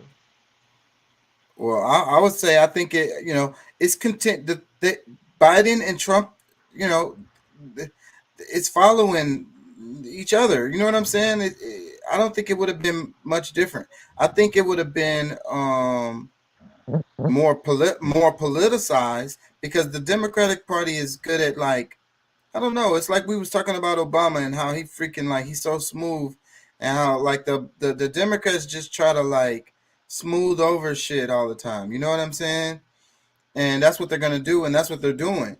But I think if it was the Republicans, they're going to be more like brash about it. You know what I'm saying? More loud about it. And use it Being more loud about what? about this How they story and what's happening. Yeah. okay, yeah, like they would be more like screw you people from South America or Central America, and this is the look, be more like these people if you want to get treated like these people. Like, I mean, well, I don't understand. That's exactly what I'm saying. And I bet you can find a story on one of them news channels that says exactly that right now. I don't even watch TV, but I bet you there's a news story that's saying exactly what you just said I on one of doubt those it. channels. I doubt it. Like this is not something that they really. I think that they really want to discuss openly at all, because of course, it does show, the favoritism of certain groups. But I mean, if I'm to say, I could be reading it wrong, but I really feel like Trump wouldn't have anything to do with this. He would follow the law. These people don't qualify. You know what I'm saying? No, I don't think so, because you have to understand how powerful like the establishment is. Like even if Trump felt that way, I think that the powers that be would push against that, and it would be just like it is right now. So you feel like, because I mean that would go really past just the government. That would be like certain people thinking that, hey, you know what, yeah, immigration is good right now, let's let these people in, blah blah blah. Like that would mean like the average everyday people agreeing with the fact that yeah, we should overlook these people from South America that's been seeking asylum for the last however many months or years, and just give these people a straight walkthrough. Like we can give them a tour as they're coming in. Yep, exactly. And because they're gonna say, like you said, they're upstanding people, these are good people, those other ones are criminals. I don't know. Hey, I mean, you might be They're right, very, but I mean, they're very, very, very bad people. I don't think the Democrat. I mean, I don't think the Republicans would take that, even if they felt it in their heart that way. I present it to the world the same way.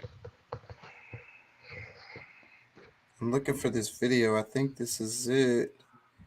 The one. And did any of y'all buy y'all Trumpy Bear? They're back on sale.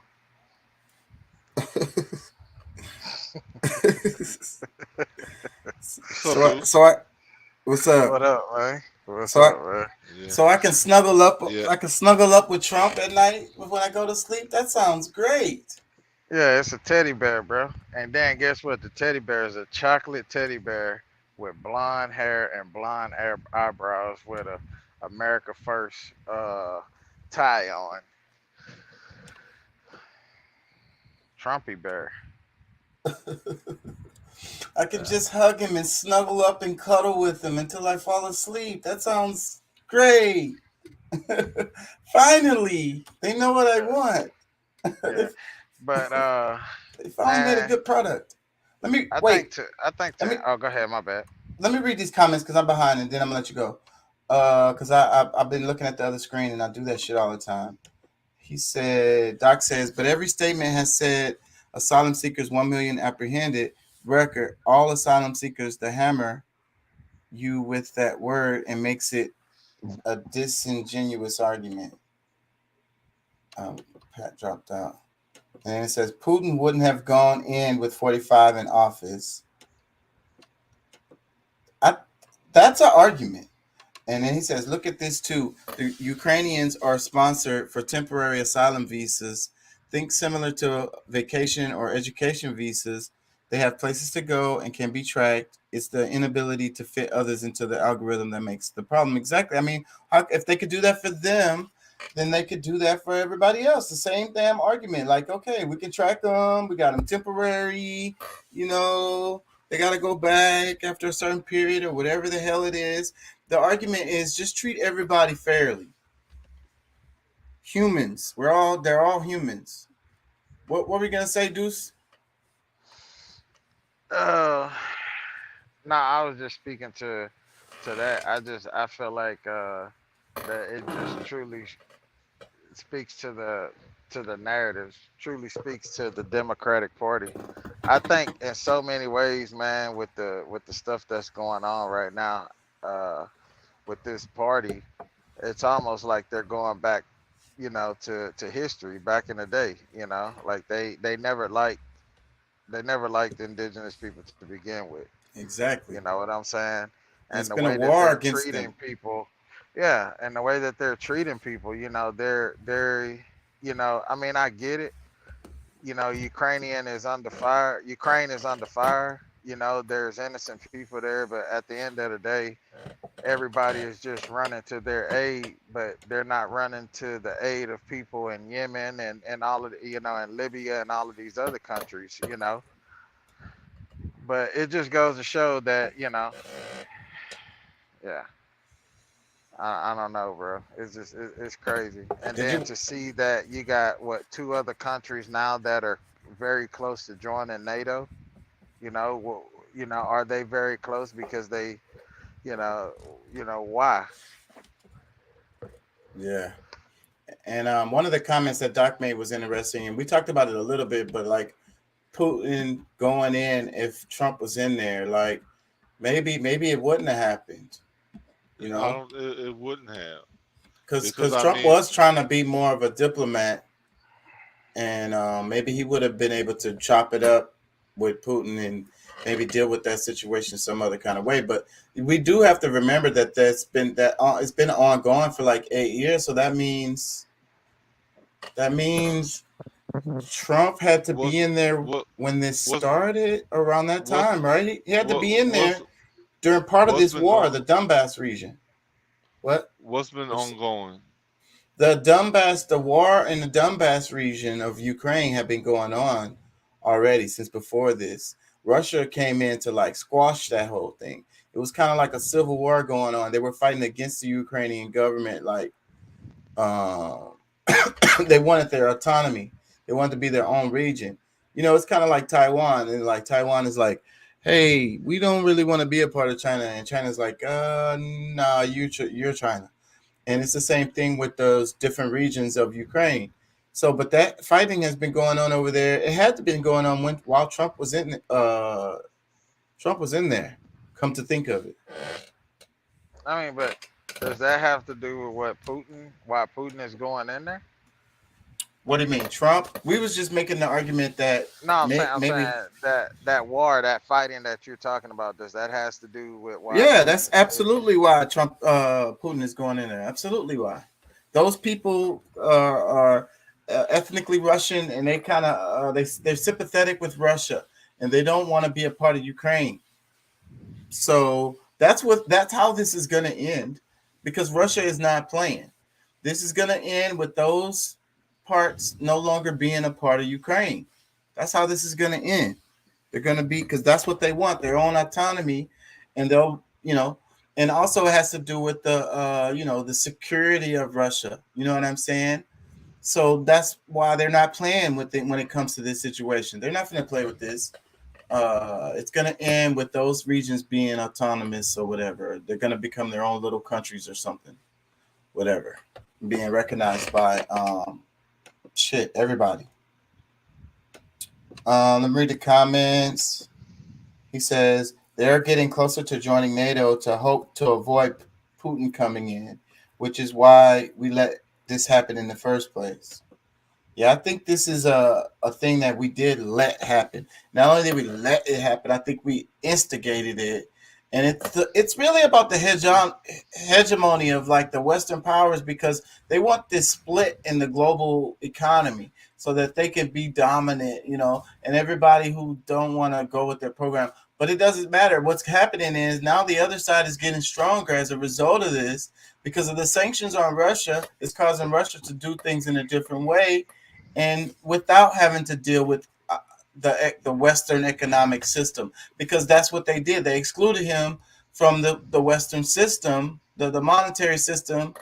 So they're just creating other networks that work for them over there, and it's going to make them stronger in the long run. These sanctions are going to they are already backfiring. He says Putin has been funding the separatist forces for decades, and that could be true. We didn't instigate this particular conflict, but we are definitely taking advantage of it. I'm sure we instigated it. This is a total proxy war. This is not like the Ukraine would have never done this on their own. Right. Never in a million years. Right. Because they knew if they would have got crushed. They would have got smashed. And the only reason why they're not getting smashed is because the UN and NATO is feeding them with weapons and shit. Probably No, troops. not Probably, NATO. United States. yeah. NATO, United States, No, no, potato, I potato. mean, yeah. I mean, unless you want to call it the United States of NATO. I mean, because really, all of that is pushed by our government, the whole NATO, like they're at the head of it. But 100%, um, Ukraine would have not even imagined doing, like, even the guy that's in it. What's the guy's name? No, whoever the president is, not like he wouldn't be Zelensky. there now. Yeah, Yeah, Zelensky. yeah. He He's a wouldn't be puppet. there now. Yeah, he Yeah, wouldn't be there now if they hadn't prop, ran a propped coup. up, propped up Yeah, by the like U.S. you have to realize all of those things play into each other, and like they wouldn't try to be some like acting like some kind of bully or acting as if they can, really do something. Like they would have been very obedient if America had nothing to do with what's going on. The U.S. had nothing going on in that region. Like the main reason why they are defending it the way they are is because of the monies that they've been pushing into that country. And if you really look at it for them strategically, because I mean, Putin has been an issue for them for a while. You know what I'm saying? Like they've been wanting to. Yeah, If he's not going to join forces with the United States, then they got to find a way to be able to hinder Russia at some point so they can take it over or weaken him enough to where he submits. So that's what they've been doing the whole time with Ukraine. I mean, like, right. So you said it right at the beginning. It's a proxy war. So really, it's like the U.S. versus Russia because they don't want to go head up with Russia directly. So it's a proxy war happening within Ukraine. You know what I mean? So like, but really, it's between those Eastern powers and United these Western States. powers. Yeah. Did you see that? Did you see that news report that Putin warned America to stop to stop arming Ukraine? Yeah, I saw that. Like, so it's like, man, hey, they keep on with that shit. You never know what could happen. And I think that's what they want, bro. They want this to bust up into some bigger conflict. They love conflict because, like I said, the United States been lucky. They've been falling out. They've been coming out on the good end of all of these major conflicts, and they think it's gonna happen again. It's not gonna keep happening every time. I mean, damn, how many times can you roll a 7? Let me read Doc's comment. He says, if you had bought rubles the day I said to, you would have made 24% on the investment, and the ruble is still getting stronger. I haven't bought any still. That's a good idea still. That says a lot, and I think I think I have bought some ruble, like traded up against some ruble. But however, I mean, that should say a lot too, that through this war, because I mean, in most cases, and the sanctions, and the sanctions, it usually weakens a country. But for your fiat, your currency to be getting stronger during all of this, that means a lot of, like, their support is still high in different places of the world.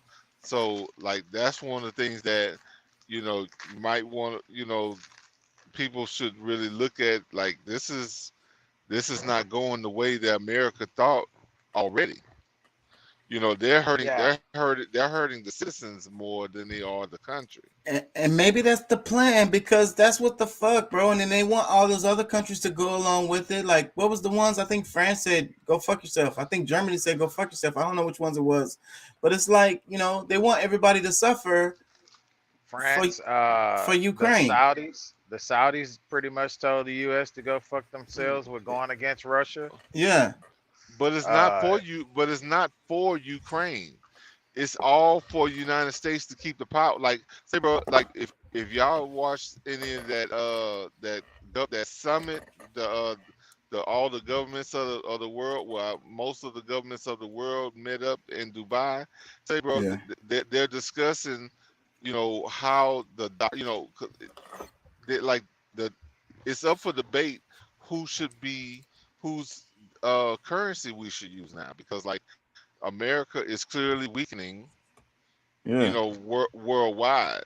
So as far as using them as the default currency, and is up for question, because maybe it'll switch to the yuan, maybe If it'll and switch to the ruble, maybe and it'll if switch to somebody exactly if somebody has like a solid backed currency that's backed on some gold or silver or something, I think the whole world gonna jump on that. It's gonna be well, stable. I don't even think it has to come to that, because number one, I mean, they're also looking to move to crypto. So I mean, regardless, I mean, it's more so who has more of a stable economy, not necessarily if it can be backed by gold or whatever. Whoever has more of a stable economy is who will be more likely to be able to take the stance of having them as a default currency, just because like if you having so much up and down, your inflation is crazy, all these different factors that changes all the time, is a reason for you not to be at the head of the world with far as currency. I'm telling So you, like I say, them banks that failed, them hoes should have went out of business. Why are they still such a big, huge ass bank running the whole damn system? Because they are feeding the other smaller banks, and they don't even know how to fucking run their fucking bank. Get the fuck out of here, bro. no, Let me read this. but that's what a trick is. I mean, because like all of this stuff was structured. Like the failure was The like plan. projected. Yeah, Yeah, it was the plan. that Like was the plan. they started writing all these bad loans because they knew that they could make the money as whatever money they could make during that period of time, and still be able to take those homes back, still be able to make money on them again, do Yeah. what, like And all then this the stuff was. government gave him a whole big ass check too after failing. Let me read the comments. He said, "We have weak leadership. The world is taking advantage of it." But it sounds like you're attacking Biden. I would, part of it is us switching back and forth. I be saying all the time. And it says UAE is backed by gold and oil. Okay, the UAE. So then that, and he says, but ultimately the idea is to go digital, easier to track. Yeah, the Let's blockchain. See, and that's the thing. I think they're kind of worried about that whole thing, because if they can't track, like especially if it's centralized, they can track what everybody's doing. When it becomes decentralized on a blockchain or crypto, they can't keep track of what everybody's doing, and that's one of their biggest fears, because like that's how they've been able to keep the up and up on everybody. So if China's making a deal with Saudi Arabia, or Venezuela's making a deal with Russia, or whatever, and they can do it within the blockchain, through crypto, that takes a lot of power from the U.S. to the United States. Because I mean, if you really think about it, our CIA is the one who really makes the calls. Like they're the ones telling them what's happening, and saying, okay, based on that, what direction to go in. Yeah. So, I mean. So I want to change the subject because we're about to get at 2 hours, and I want to get into the meat of the topic. The name of the show was "The Half Truth Is a Whole Lie," and then the subtitle was like, "Why did they create the nuclear family or whatever?" And like last week we was talking about, what happened. It's like it's kind of like we was talking about in class today how, even in France, people are like moving out of the countryside and moving into the cities. And the professor was saying that there's like a magnetism with people, like people like to be around other people, right, and I believe that's true. But you know, it's the idea of the cities is like it seems like they tricked us into these cities, and that's one of the ways that they take advantage of us. And that's also part of the family structure being kind of tore up, because you know when you have a farm, right, you keep your family members close to you, and you want more and more family members so they can do more work on the damn farm.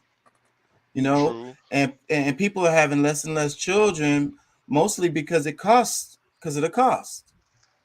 Well, And part of that is the city life.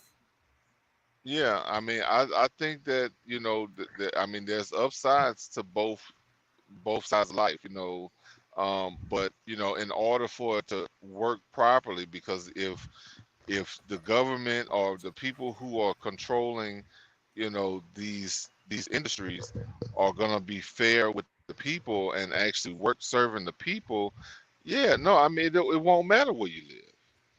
But when it comes down to everybody being, you know, in the cities and not being really having access to being able to grow your own food or this, that, and the other, like you're totally giving up the power. And that's when most times when people see that they have more power, they exercise it, and they try to, you know, control the situation in however they can. And that's what we're seeing here in America, where shoot, they can cut you off at any moment, and what can you do? Shit, you go to war with your neighbors because that's the only people you have to really let your anger out on. And they're gonna talk about this in this video, and then it's like how like part of how they breaking up the household is with these, the social services, the man can't be around and all of this, and then but see the problem, a real problem with that is, right, they could turn that check off whenever they want, and it's like you really are completely at the whim of the government. You know what I'm Yeah. saying? If you living off of child support and food stamps But and shit. my thing is, to have true freedom is, not necessarily like you're gonna have to work for it. You have to be constantly doing things that protects you, and it's either staying heavily involved in government so that when they're making these moves that can be against you, that you're right there to be able to counteract it, or you can be autonomous and you can grow your own stuff. You can do your own thing, and kind of and that's just, I mean, that's just the it takes work in order for you to have these things. So for you to throw your feet up and thinking that you just got it made, well, yeah, that'll last for a while, but then at some point those things, that footstool will be yanked from under your feet. Let me read the comments. Doc says Elon Musk is slowly becoming my hero, despite how much I want to fight it. I think the media is doing that. They're creating this guy, and that's why I say he's Batman, bro. And Batman is the villain. Another comment. No. Go ahead. He says eternal vigilance is the price of freedom. Go ahead. Yes, that is. I mean, you have to be on the lookout all the time. Doc totally right with that last comment, and I like his first or that the one before that, because who else is standing up to try to fight against our freedoms of speech? Like that's like at the court, like that's number one. Our first in the Constitution, it speaks about our freedom of speech. That's what they've been taking from us. It's not that they're trying to take it from us. They are taking it from us. They have taken it. You know what I'm saying? And when I first heard about Elon Musk buying Twitter, I immediately thought it was a good idea. That's my first thought. That was my first hit me. But then I thought about it more, and I was like, well, damn, there's gonna be one guy. And Twitter is big as fuck. So like I don't think that should be controlled by one guy. I don't think that's a good idea. But that's the thing. I mean, it's better than being controlled by the oligarchs of our country that's gonna be, That sounds like the based on Batman. what That they're sounds trying. like a damn comic book fucking storyline. Let me read more Hey, comments. He says, it sounds great to me. Maybe we should start that story up. yeah, so because what I'm saying is, Elon Musk is Batman. He's gonna save all of us from the tyranny of the oligarchs and the oppression of the fucking But look, I'm gonna tell you. I mean, you're not gonna make any changes in life. Would be like, excuse me, sir, please, can't you gotta can do muscle it. Can I you, agree with that. no, you gotta be a fucking gangster. A bad Like, guy, basically. No, you ain't gotta be no bad guy because I mean, your intent is what really upholds what's good or what's bad. So Yeah. when somebody's already robbing you of something and you're like, I mean, that's just like Robin Hood. Robin Hood was a good guy because yeah, he was stealing from the rich that had been stealing from the people already, but he's just circumventing. Like he's really just going and just redistributing Yeah, what but he was was stolen from the really people already. he was really a bad guy because he was killing people. Let me read some more. Doc says his whole career has been based on I don't like that, I'm going to do it better, and he has. I'll find the TED Talk where he talks about it. I like what he says.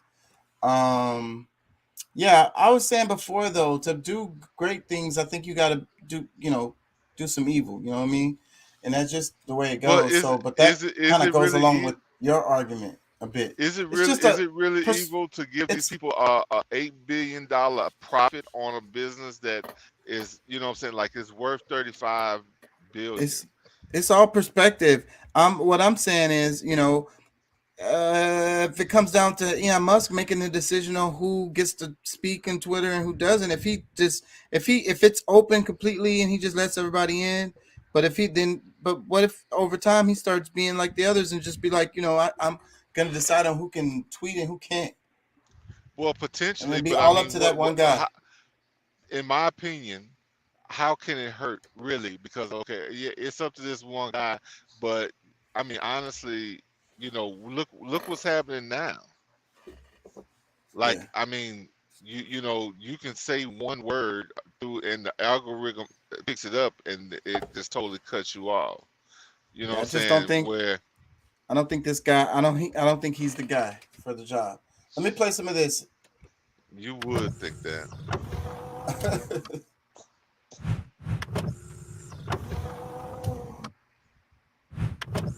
Damn, I really shouldn't have played this because this is what's gonna get me, that sound. Oh well, it's too late now. Greetings, everyone. This is Mouthy Mitch. I'm gonna talk about. This is gonna be a short video. I'm just gonna talk about because I see on the internet it seems to be a lot of confusion where not even just the internet. A lot of people tend to think that slavery is the reason why the black family's in shambles today. And it seems everyone goes back to that. We're taught that in school with slavery. A lot of the black nationalists like to use that excuse or that reason, however you want to call it. But I'm here to challenge that.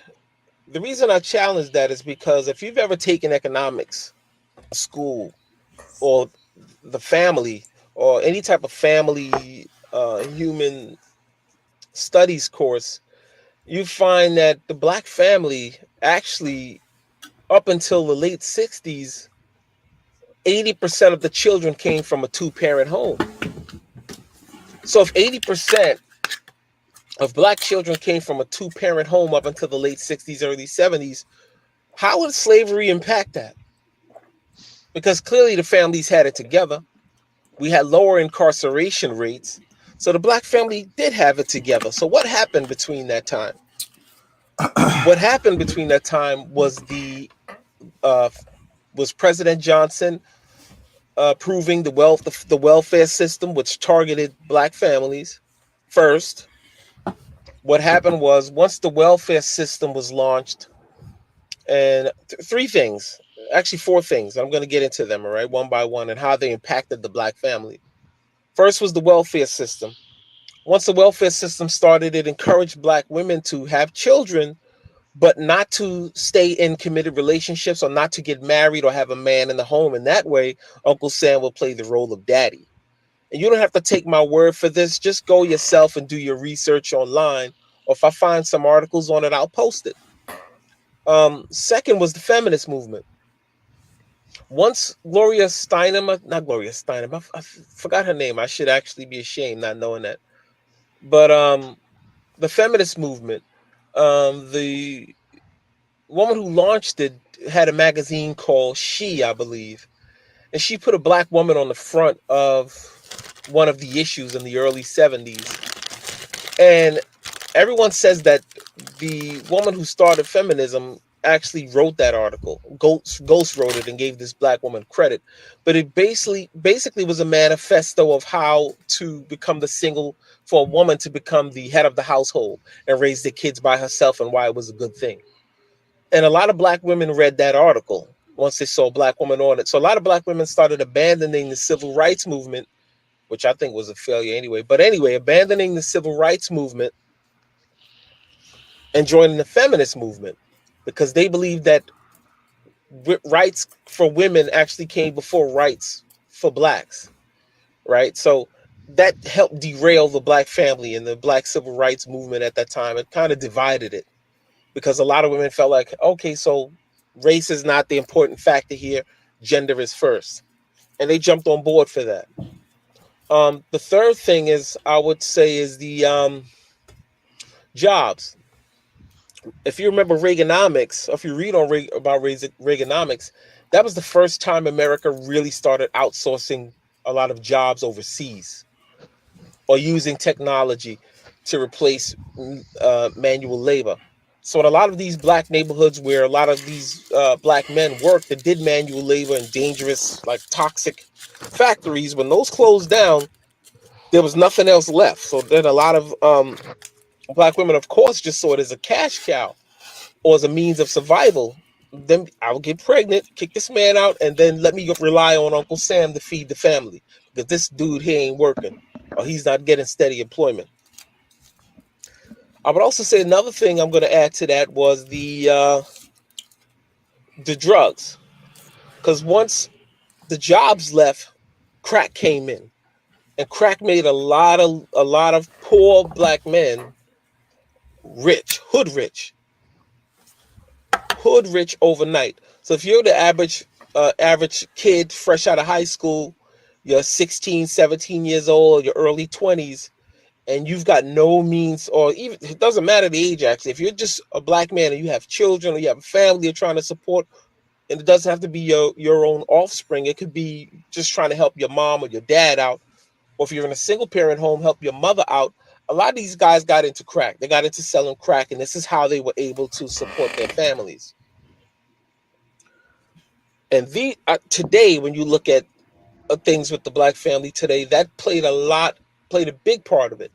And last, I would say immigration played a big role in it, because what immigration did was it told a lot of affluent blacks, to not start their own businesses, not try to build their own schools up, and try to go to mainly white schools and work for mainly white companies. Now, a lot of people may attack me for this, but if you really look at every other demographic. He said immigration, but I'm sure he meant to say integration. Will y'all have comments? Let me read the comments. Doc says, so has the board of directors violated their fiduciary duty to stockholders by refusing a stock after 20% higher than market value. Yeah, I think what they're doing with that is wrong as fuck too. They're like, that's shady as fuck. They're like, anyways, that's beside, we already moved on. But yeah, they're doing some shady shit with that. He says, link the Ben Shapiro commentary on Elon Musk talking about Twitter bot. They're gonna get in trouble for that.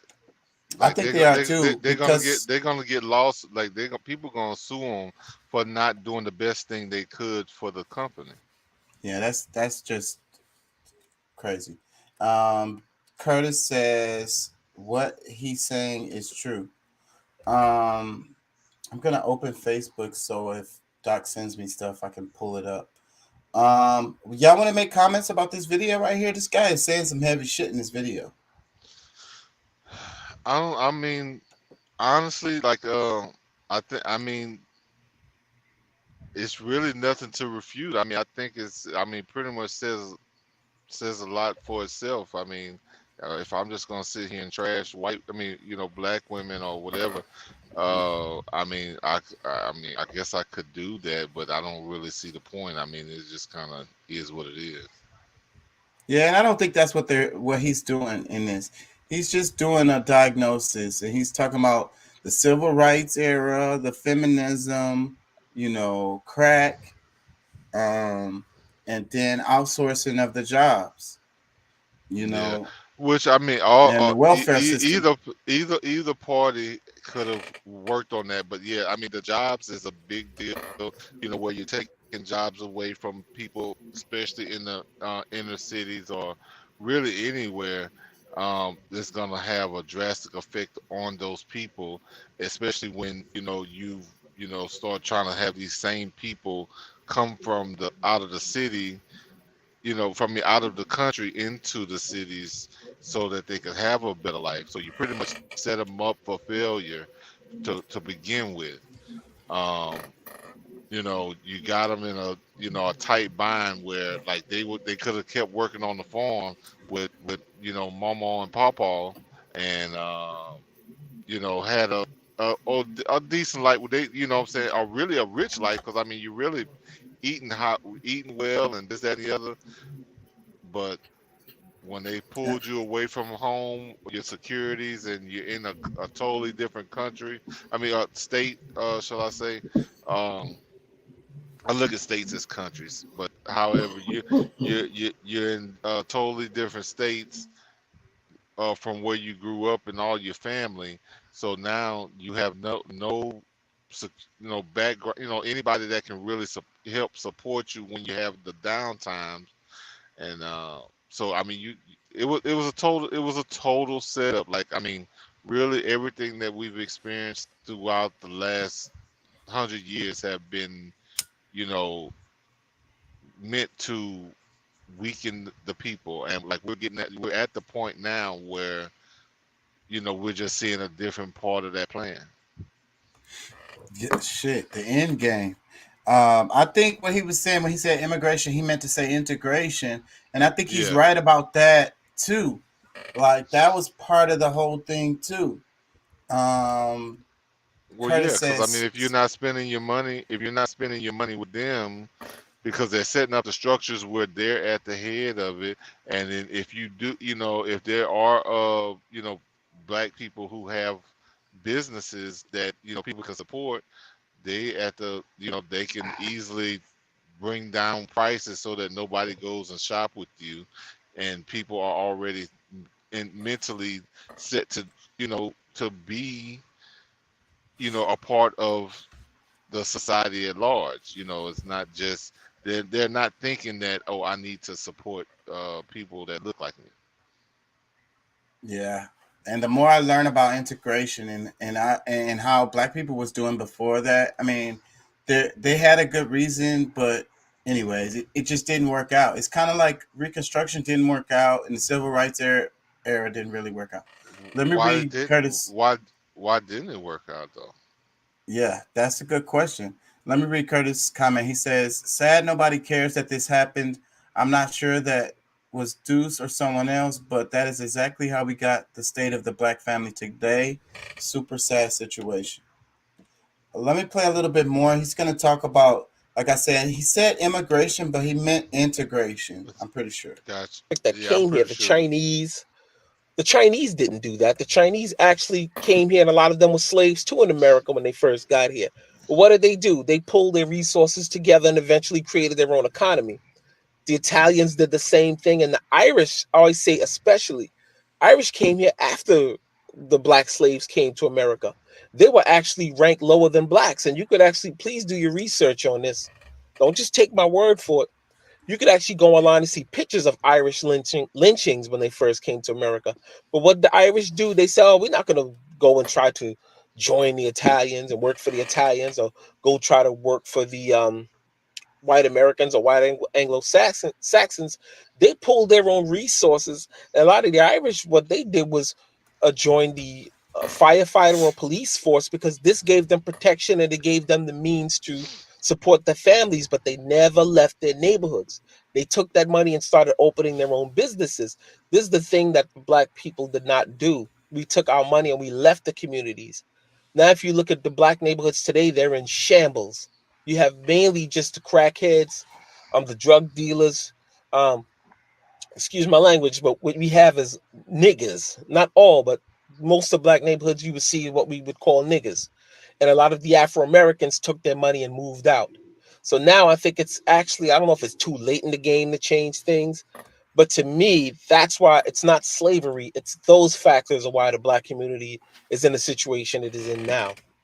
And just go online and type in Black men, 1930s or 1950s, and you see a lot of Black men wore suits back then. They were well dressed, they were well groomed, they were well spoken, and a lot of them ran their own businesses until those factors came into play: feminism, the welfare movement, drugs, and immigration. Those factors actually contributed to the downfall of the Black community.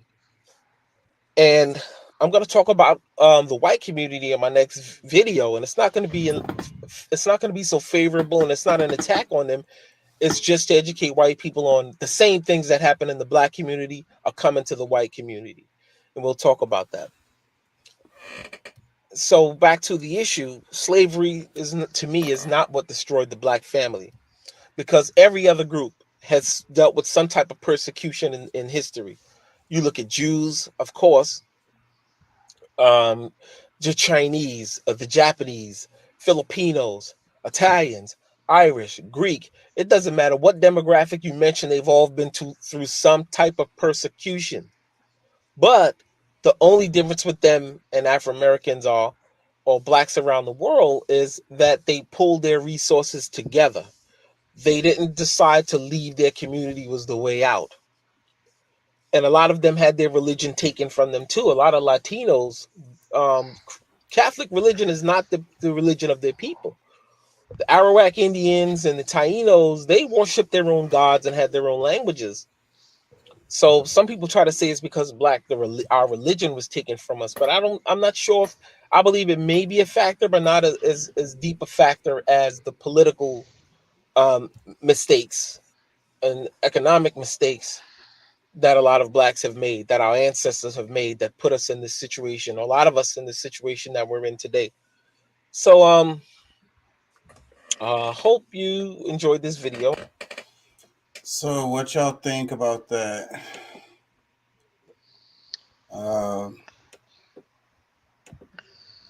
Let me read the comments. Doc says, by destroying the nuclear family, it increased dependence on the government and therefore created more voters that vote for policies that increase dependence on the government even more. OMG. It's like a what do they call it? A self-fulfilling prophecy.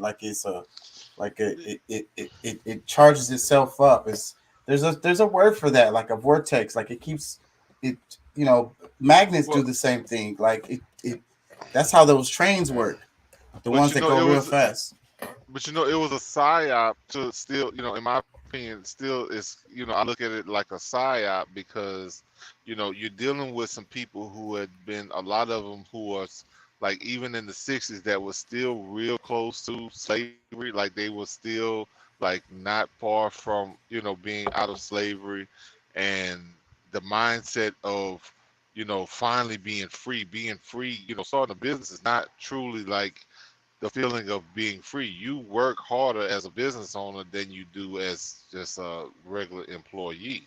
So it's like, giving up a lot of those stresses and worries, they don't realize, they didn't realize how much they were giving up of themselves that was gonna, play out the way it did, in their, that their even near future, even up to now. But that's let me read that. I saw that, Doc. He was like, damn, man, you making me want some tequila, bro. You over there taking shots of tequila? I fucking love tequila. Like I drink scotch now, but that was my drink before was tequila. I would just take shots. What do you got there? I can't read it. I worked hard not to have my parents take care of me and tell me what to do. And that's the thing. Like, you know, like it takes it to a whole nother level, you know, when when you get grown, it takes more out of you to be able to have your freedom. Like it costs you more.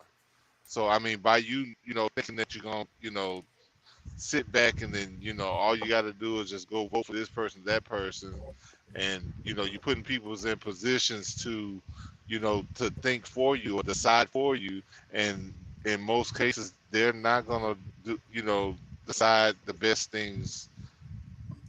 Anytime you leave your affairs up to somebody else, and it's like, you know, and it's like the blue pill, right? That's what it is. It's the blue pill. They, you know, they don't really, you know, like you say, it takes effort to be free. It takes effort. You're gonna have to put in work, you know, to manage your affairs. You got to put in work. To be God, you got to put in work. So, you know, and a lot of people just like, you got to be creating. Yeah, you got to be creating. I don't really. So, and I think you got a good segment of people who are like, I don't know, I don't. But I think they breed this though. The media breeds this. Like it's a complacency, it's a laziness. The thing that makes me mad with my daughter the most is the laziness. When I see the laziness, that bothers me more than anything, because I feel like, you know, at the end of the day, it's up to you to better your situation, and it's gonna always be like that forever. No matter what happens in the government or anything. You know what I'm saying? Forever. So, like, if you have your conditions, like cleaning up your room or whatever, like you're in the conditions that aren't good, then you got to do something. Ain't nobody else gonna come clean up anybody else gonna make your bed for you. You got to do it. So, being lazy that bothers me. It leads to destruction. You know, an idle mind. You know, what's the rest of it? An idle mind is the devil's work. The idle hands is the devil's workshop, something like that. Pretty much, yeah. So I mean, you pretty much allowing, you know, anything to happen. You know what I'm saying? If you're not taking control of your life, you're allowing other people to make the decisions for you. You're not, you know, taking part in the decision. You're gonna screw yourself. You can't really blame anybody else because it's you. Like, you've allowed this to be this way. Yeah. I missed a call. Let me make sure I'm still live, because some of that shit that dude played that was in that video might be. Let me see if I'm still live, because then I lost some viewers. So it could have kicked us out. Let me see. Looks still live over here, but when you're in, I think when you're in the thing, it keeps you in. Oh, it's okay. It's still showing. Yeah, when you're in, it shows you. I mean, I think you stay in. Like, even when they kill it and it stop broadcasting, everybody who's in will be in, and it'll just be like it's just not broadcasting to nowhere. Oh, gotcha. or wherever. So but it'll still be live recording. It's just not broadcasting. But it'll always be broadcasting somewhere though, because I'm sitting, like, right now I'm in 7. I got 7 destinations right now, so ain't no way in hell they could block me on all of them. So, but I just checked the YouTube. It was good. That's the one that be really. Oh, okay, that's the name of it. Exotico Reposado. Is it 100% agave? Give me a thumbs up. 100% agave? The tequila. Is it 100% agave, Doc? He over there partying and shit. He's over there what? I say Doc is over there partying and shit. Taking shots of tequila. It's Wednesday night, bro. You know it's Wednesday, bro. It's the middle of the week. This is hump day. Shit, I'm gonna get it in tomorrow. Yeah. Shit, nigga, I don't be able to tell what day of the week it is sometimes. I ain't gonna lie. My vacation Man, Friday. Actually, tomorrow. I'll be Oh, back you at on work vacation? Friday. Yeah. Well, I mean, I took off for the end of last week, but So you know you, how my off days fall, so it was so like, well, might as well take this week off too. so you at the house right now? Yeah, I'm at the house chilling. Oh, that's cool, man. Thank you for joining, bro. I thought you was driving. Oh yeah, nah, y'all welcome. Yeah, man. Nah, I'm at home, hanging out. I've got a video on the origin of the nuclear family, and I think this one is really good. I don't know if y'all saw it. It's only 8 minutes. I saw. Yeah, I saw it. It's yeah. I mean, it's interesting, but you know, there's some different factors you do have to take into account. They give it to you without a lot of the background of why some of these things were the way they were in these different places. But we can talk about that afterwards. Yeah. Let's jump into it. I like this video. I like this chick, and they killed her channel. They killed her channel too, and all she was doing was history, and it was all factual stuff, like stuff that you can totally check. This lady is like a professor or something, and her research is very good. Like, I mean, you can argue with whatever perspective she gives, but whatever her data is, it's usually really, really, really good. They killed So her well, channel. well, I'm gonna tell you this. I gotta say, like, she's gotta have a really good support system. Yeah. As far as it's not just her. Like, The there's gotta be. research. Yeah, she Yeah. couldn't possibly be doing it alone. No, I agree with you. Yeah. It's way But too, but I think she's awesome. Especially the way she presents the information. She's like snappy. Like, she's quick. She's fast. Like, in and out. They killed this show. There's no more new shows of this. It ended, and there's no sequel to it. And they did that a little while ago. It's already been maybe a couple years since no new episodes. I remember watching the last one, and she was saying, "Yeah, it's over." American nuclear family with 2 parents, a couple of kids, and a loyal canine companion. But when did we start thinking of the nuclear family as the most natural one? So with Thanksgiving coming up, we thought it would be fun to talk about family. It's safe to say that most of us know more than a few families that don't fit into the typical nuclear family mold. Yet despite this diversity, if asked to describe a prototype of the American family, a lot of us will still recall images more reminiscent of Leave It to Beaver than anything we've witnessed in real life. But if all of us can imagine or know families of all shapes, sizes, and styles, then why does the expression nuclear family still get lobbied around to represent some sort of idealized unit? Well, before we dive into the incongruous history of the family structure with the same name as the center of an atom, we should ask ourselves, what is the history of family structures before the idea of the nuclear family became the shorthand for normal? So this answer varies based on time period, region, and culture. Kinship, or the recognition of relationships between people within the same community or biological family, plays a huge role in how we define our family structure. And yes, everyone all over the world has a biological ancestry, but who and what we call our familial relations is not that cut and dry. In the Iroquois system, your father's brothers were also your father, and your mother's sisters were also your mother. In the Kaw-Nation kinship system, your Wait, let me pause right there. That's what I was talking about earlier in another show, and I think I wasn't saying it right, and y'all wasn't understanding me. Because I think that system is better when it comes to like the care of the children, because all of these guys are gonna look out for those kids. You know what I'm saying? They got multiple fathers And mothers. and mothers. Your mother's brother's daughter, who we would call your cousin, is also called your mother. And in the matrilineal Majo culture in northern China, women freely chose their partners, and who your biological father is not considered very important at all. Frequently, your biological father wouldn't even live with you, and your mother's brothers often fill in the role of the father figure. Plus, all of this is frequently even more complicated by language barriers. So that's it. That's so interesting. Because and then the whole thing, we live in this patrilineal type of society where it's like, you pass down the goods from the father to the son, and then it's like we were saying in the other video, mother's baby, father's maybe. So like in those kind of systems, then if it's passed down that way, then that's where the lineage is secure, if that makes any sense. Yeah.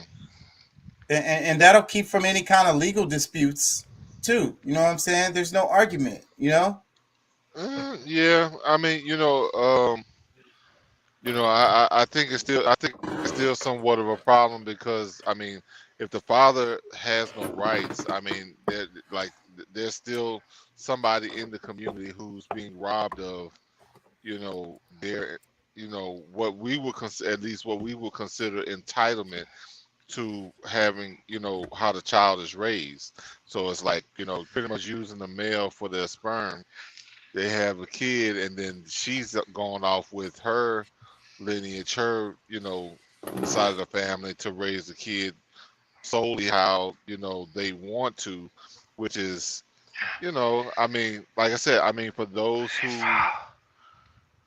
are okay with that, I mean, roll with it. But I mean, some men don't want the responsibility to begin with. So I mean, I guess it would be beneficial for those guys, but for those But no, who do, people have it, just like they were saying, it's multiple guys. Yeah, the brothers, they would live there, but that doesn't mean that the father is not going to be in the kid's life. He just may or may not live there. yeah, that's not what you just said. Oh. Years. So if you think your family structure is weird, trust me, it's not. But in terms of European history, from the 1500s until the dawn of the Industrial Revolution, it was common for peasant families in Northern and Central Europe to live in two generational households consisting of the parents as the older generation in charge of the family and the children as the second generation. That was also because kids were a big part of the economic structure of the household, working with their parents to sustain the family's livelihood. At any given point in time, only less than 10% of these peasant families lived intergenerationally, in part because a lot of the grandparents didn't live long enough to make this a reality. And by the end of the Middle Ages, most families in those regions were in the traditional nuclear format, owing in part to the influence of the Christian church-sanctioned monogamy. By contrast, in the same periods in Eastern and Southern Europe, intergenerational living was much more common, with several generations of the family all living within the same household. But not everyone thought the nuclear family was ideal. In the 19th century, researchers who were studying family structures theorized that nuclear families they observed in manufacturing regions of Western Europe and in England might not be the best, since once children left to form their own families, it left elder parents alone. There are also other structures that were practiced, such as conjugal families or families that were connected through marriage, and consanguineal families, families that are connected by their common bloodline. But another big part of how families were defined centered on the question of marriage. Although there are more contemporary notions that marriage are about love, fidelity, building a life together, and making cute centerpieces out of mason jars, that wasn't always the case. Marriage is an ancient custom dating back thousands of years, and evidence shows that marriage customs have varied as widely as family structures. According to Stephanie Coons, author of Marriage, A History, a lot of those marriages were more about family connections than love. What marriage had in common was that it really wasn't about the relationship between the man and the woman. It was a way of getting in-laws, of making alliances, and expanding the family labor force. How romantic. And marriage includes a laundry list of options, like arranged marriages, where families choose their children's spouse, or polygamy, where there are multiple marriages within one defined group. That includes both polygamy, or one man with multiple wives, and polyandry, or one woman with multiple husbands. And although polygamy is the more commonly known practice, accounts of polyandry exist in approximately 53 societies. Remember, we was talking about this, and you was like, where they do that at? Look at that picture right there. So those are her husbands. Well, I think in China, or no, is it China or Japan? There's somewhere in Asia that the amount, just like most of the world, there's more women in no matter any given region. But there's some places I know in Asia where there's more men than there are women. So really the women can take their pick, whereas vice versa everywhere else. So, I mean, if you're really looking at it from the standpoint that it's already, we know from ancient times there was more so, you know, like everything was in line with the female, like as far as, you know, heirs. So I, I mean, I don't know. I guess it makes more sense when, you know, if there are more men and they're, you know, because all of them have necessarily having sex with them, with the woman, maybe not, you know, but usually in these relationships is not, you know, all what a lot of people might think of. I mean, this is a family unit that they may work some kind of way, and that's on the polygamy side and the polyandry side. Yeah, so but I think you don't understand that it's cultural. Like these people are choosing to do this. It doesn't necessarily have to do with the you know, the number of men versus women. It's a cultural like choice, you know what I'm saying? And I also think that a lot of times we always have this like American or United States view of things, that, you know, the way we do things is the right way and all of that, or whatever. Or that, like, in whatever culture you grew up in, I'm not saying you, whoever's Well, listening, whatever everybody. culture people grew up in, they look at, you know, they tend to look at other cultures and say that, you know, they're not doing it the right way or whatever. Yeah, And then it's hard to understand, you know, how other people can choose to live. Yeah, I mean, I'm sure Sometimes. I know there's somebody somewhere that's like, what? One wife? What? You know what I'm saying? You know, like, you know, how do y'all run y'all family and it's just you and you? Like, I mean, you gotta have somebody that does this, somebody, you know what I'm saying? Like, some people And would that's think, and I have another video I want to touch on after this one, and there he's going to talk about that, about the family, the way they have it now with this, you know, basically two-parent household, and they're taking on this stress where traditionally it was always more people in the family to help with all these different, like to help them with the kids, everything. You know what I'm saying? Even multiple incomes and stuff. Like traditionally, it's always been extended families. You know what I'm saying? This like nuclear kind of family is not is kind of new. well, look, I want to ask you this: how do you think you could do a polyandrous relationship? I think I could. I really do. I said it before in the other video. I don't have to hesitate on that. I think that, you know, it depends on the situation. You know, I think I would be okay with it. I really do, depending on the situation. Because I mean, like, you know, you never know, bro. Like, I don't have I'm an anthropologist. I study cultures, and that's why I can look at things in these ways, and I could see that, you know, I could totally, if you grew up over there, you probably would be doing the same thing. That's the whole thing. We think that we would think different because we grew up over here, but no, if you grew up over there, you probably be doing the same thing. I mean, it may be, but I'm saying, like, in the structure you live in, like in the structure we live in here in America, do you think that you could act, not if you were in that situation that they are in? I'm talking about the No, situation you are I in. still stand on it. I still stand on it. I would do it here in the United States if it worked. You know what I'm saying? If it was an arrangement that worked and all parties agreed on it and it was, you know, it worked for us, then Well, yeah, I know would if totally be open enough to it, because it's like we have these ideas of these traditional, like what they tell us, traditional ways of living. But like in the next video that I'm gonna play, is the guy is saying it's like this added stress on us. That's another reason why a lot of us are miserable, is because we're taking on way more, you know, than we should. You know, we should be spreading this work out a bit, you know. But the Americans, the United States way is like, you know, the man's supposed to take care of everything or whatever, and the woman takes care of the household and the kids or whatever, and then that just works, and that's the best system that you got. But that wasn't how it was, and that's not how it has been. There's uncles, aunties, grandma, cousins, all, and traditionally you have these extended families where people live together. So you got, Well, you know, well, there's trade-offs. to me, that's a different dynamic when you got, you know, other family. Like when you have you know, because I mean, even I think even a polygynous, a polygyny relationship where it's one man and multiple women, like that could still be difficult because all the females are looking at the male for the most part for some satisfaction or whatever.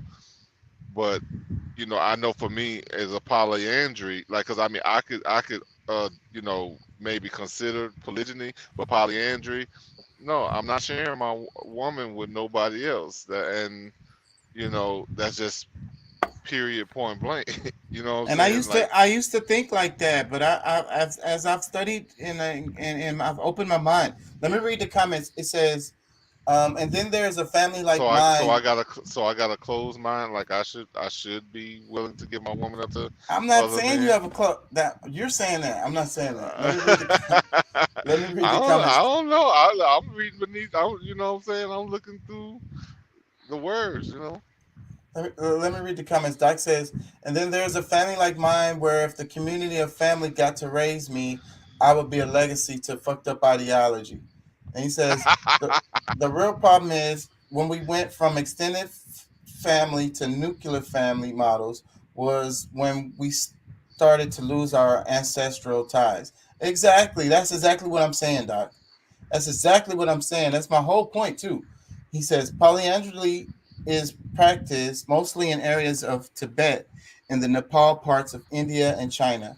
He says xenophobia is universal. How does that fit, Doc? And he says, I don't share women well. So he agrees with you, Pat. And then he says, just the idea of actively used meat is not something I like to eat, play with. I get it. And I'm like that too. I'm selfish to a certain extent. I'm there's a okay with there's a hygiene part of this too. So but that's what I'm talking about. Yeah. Yeah, so I mean, and I get it, and I totally get it. But what I'm saying is, I could possibly, depending on the situation, be open to it. I'm just, I'm not gonna be like looking for a relationship like that. But I could, like I said, I could be open to it. You never know. You're gonna have females calling you now. I mean, should you pandering to the women on that? But look, a lot of this, like I say, the polygyny, polyandry, it be happening anyways, and that's why we're in delusion with a lot of that. When these dudes have side chicks, and these chicks have side dudes. Come on, man, it's the same thing. What's the damn difference?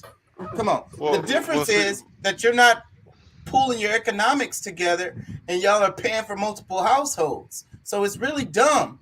It's really breaking up the household more, taking on more. If instead of that chick having a side dude, and everybody just came together and was like, okay, bro, you got her on the first half of the week, I get her the second half, or somehow work it out instead of lying to each other and sneakily doing it. We're doing this anyways. I'm saying. Well, some of y'all are, like I'm just not. I'd rather not be in a relationship if that's what it's gonna be like. Because I mean, I'm like, look, I define, me being a male, I set the tone of what we're dealing with. If I'm out there cheating, I expect that I'm probably gonna get cheated on. But if I'm not cheating, I expect that she's not cheating, and if I find out she is, she's fucking, she's trying to keep from sliding on that damn asphalt, because that's what she gonna be on. That she's gonna be gone. You know what I'm saying? I mean, and we all got our stipulations, stuff we're willing to deal with, and all of that. So we all have our personal preferences. But I think that's, not to be mean, but like a brainwashing, that like the whole marriage thing. I'm telling you. Let me read the comment. Doc says, it's either mine, I'm going to make it mine, or I'm going to play with it and walk away. No offense or misogyny intended. And I think when I was younger, I would agree with y'all. But I disagree now. You don't have to fit into everything just because that's what it might be somewhere else. Like, like for me, I take my stance. Like, this is who I am. This is what I can do. This is in order for me to have a healthy life, feel comfortable in my skin. This is what it's gonna be. This is what it has to be. I don't have to judge myself based on what everybody else or somebody else might be doing somewhere else in the world or somewhere, in my neighborhood. I don't give a shit about nobody else and how they do their thing, but the way I do my thing is, just that. Like I'm not trying to compare myself to everybody else. I know thyself, and I know that I'm gonna be whooping some dude's ass or or her ass. Like it's just some things just won't be healthy. This is me. This is you. Fuck the world. Well, What did look. he say? Let me give. He said this. He agreed with you basically. Look though. Let me give y'all something to think about. Cause the other day at work, the people they're from. Where are they from? Costa Rica. Person from Costa Rica, and they were showing this dish, and it was what are they? They're the guinea pigs. I think they're the guinea pigs. The ones and I was showing in a video previously in one of the shows how like they grow these and they eat it for food. You know what I'm saying? And here in the States, they're pets, but over there they grow them for food. And it was a dish that they showed at work. The guy was showing a picture. It was from Costa Rica, and it was I want to say of the one I just said. I get them all mixed up. Hamsters, gerbils. I get them all mixed up, bro. One of them. And so The guinea pig, all of them damn near the same, but yeah, so there, and it was like on a stick, and it was roasted, and it had like I don't know some little side with it, and they was like, so would you eat that? And like everybody that's from the States said no, and then you had people that weren't from the States that said they would eat it. And I look at the picture, and I ain't gonna lie, the shit looked delicious. I'd probably dive in, and that's what I said. And we've all probably eaten some and didn't even know it because China has sold rat meat to us for many years in disguise as chicken. And it's just like the dogs like that we have. This is cultural. I mean, a lot of places in the world see those animals as food. All the small mammals are food for humans. But Yeah, I we mean, pick, but culturally we pick and choose which ones are acceptable to eat and which well, ones are I'm not, as far as and which ones that are pets and which ones are not. I get it. I mean, Because I like did, but that's done everywhere in the world. I mean, yeah, they might have a wider range of things, but I don't think that these same countries have an abundance of cows, chickens, and other things that we have to choose from on this side of the world. No, when you came, they brought these cows over here. The Aboriginal people didn't like those cows. The Europeans when they came, they didn't like the buffalo meat and the other because it was gamey. They like the cows because they're No, fat. they They loved it. brought They only killed the buffalo off to destabilize us from no, our source they of our food. they didn't like the buffalo meat. It wasn't. That's the reason why they brought the cows. They didn't really like it. It's That's true. not true. That's true. No. They didn't like it, and that's a big part of the cultural shift. And that's what I'm trying to tell you. Like that our diet is cultural. And it's been given to us. You know what I'm saying? It's part of like the culture that we live under. Like I was saying, like another good example is Louisiana. Like people in Louisiana, they'll eat frog legs, alligator, right? Raccoons, Crawford, yeah. crawfish. Yeah, I don't know about possum, but yeah, definitely raccoons.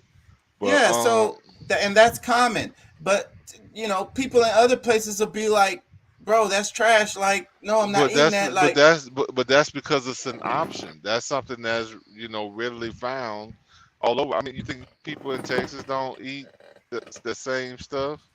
some of that stuff. I'm sure they do, but do you get my point? My point is that it's the point of view of growing up in the States is the reason why polygyny or polyandry, we would feel like we have a problem with it, or eating one of those but that's hamsters. something that polygyny has always been a part of America up until the Europeans came and started saying, that this is, or Christianity really, when it came, because it was like, one man, but it was mostly based on, like the, one man that's, alpha male, got the money, got this, that, they could take care of it. He could have 100 wives, and I think that supposedly takes away from other men being able to have a wife. I think the polyandry was happening too, just as America? common. Yes, I think she made a. Did she make a? Hold on, right before this, I think she said. Hold on, let's see. Maybe I'm tripping. Nah, she was talking about somewhere else. Yeah, I think Doc said it, because I don't think she had a chance to say it yet. But yeah, most of those polyandry relationships happen in Asia. Tibet was one, and maybe even China. But like I said, in those areas, the population of men are higher than there are of women. So that's why, and that's for these guys to have a woman period. Yeah, they knew they would have to share.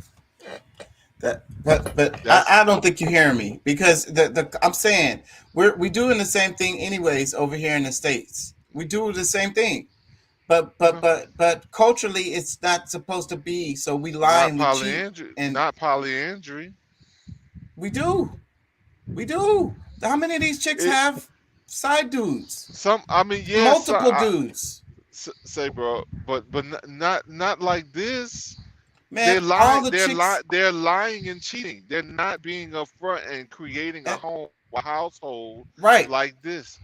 Right. That's not the same thing. That's not the same thing. I agree with you. But see, that's the problem. The problem is that it's not making a household because of this cultural influence that's saying it's a bad thing, that you're not supposed to do it.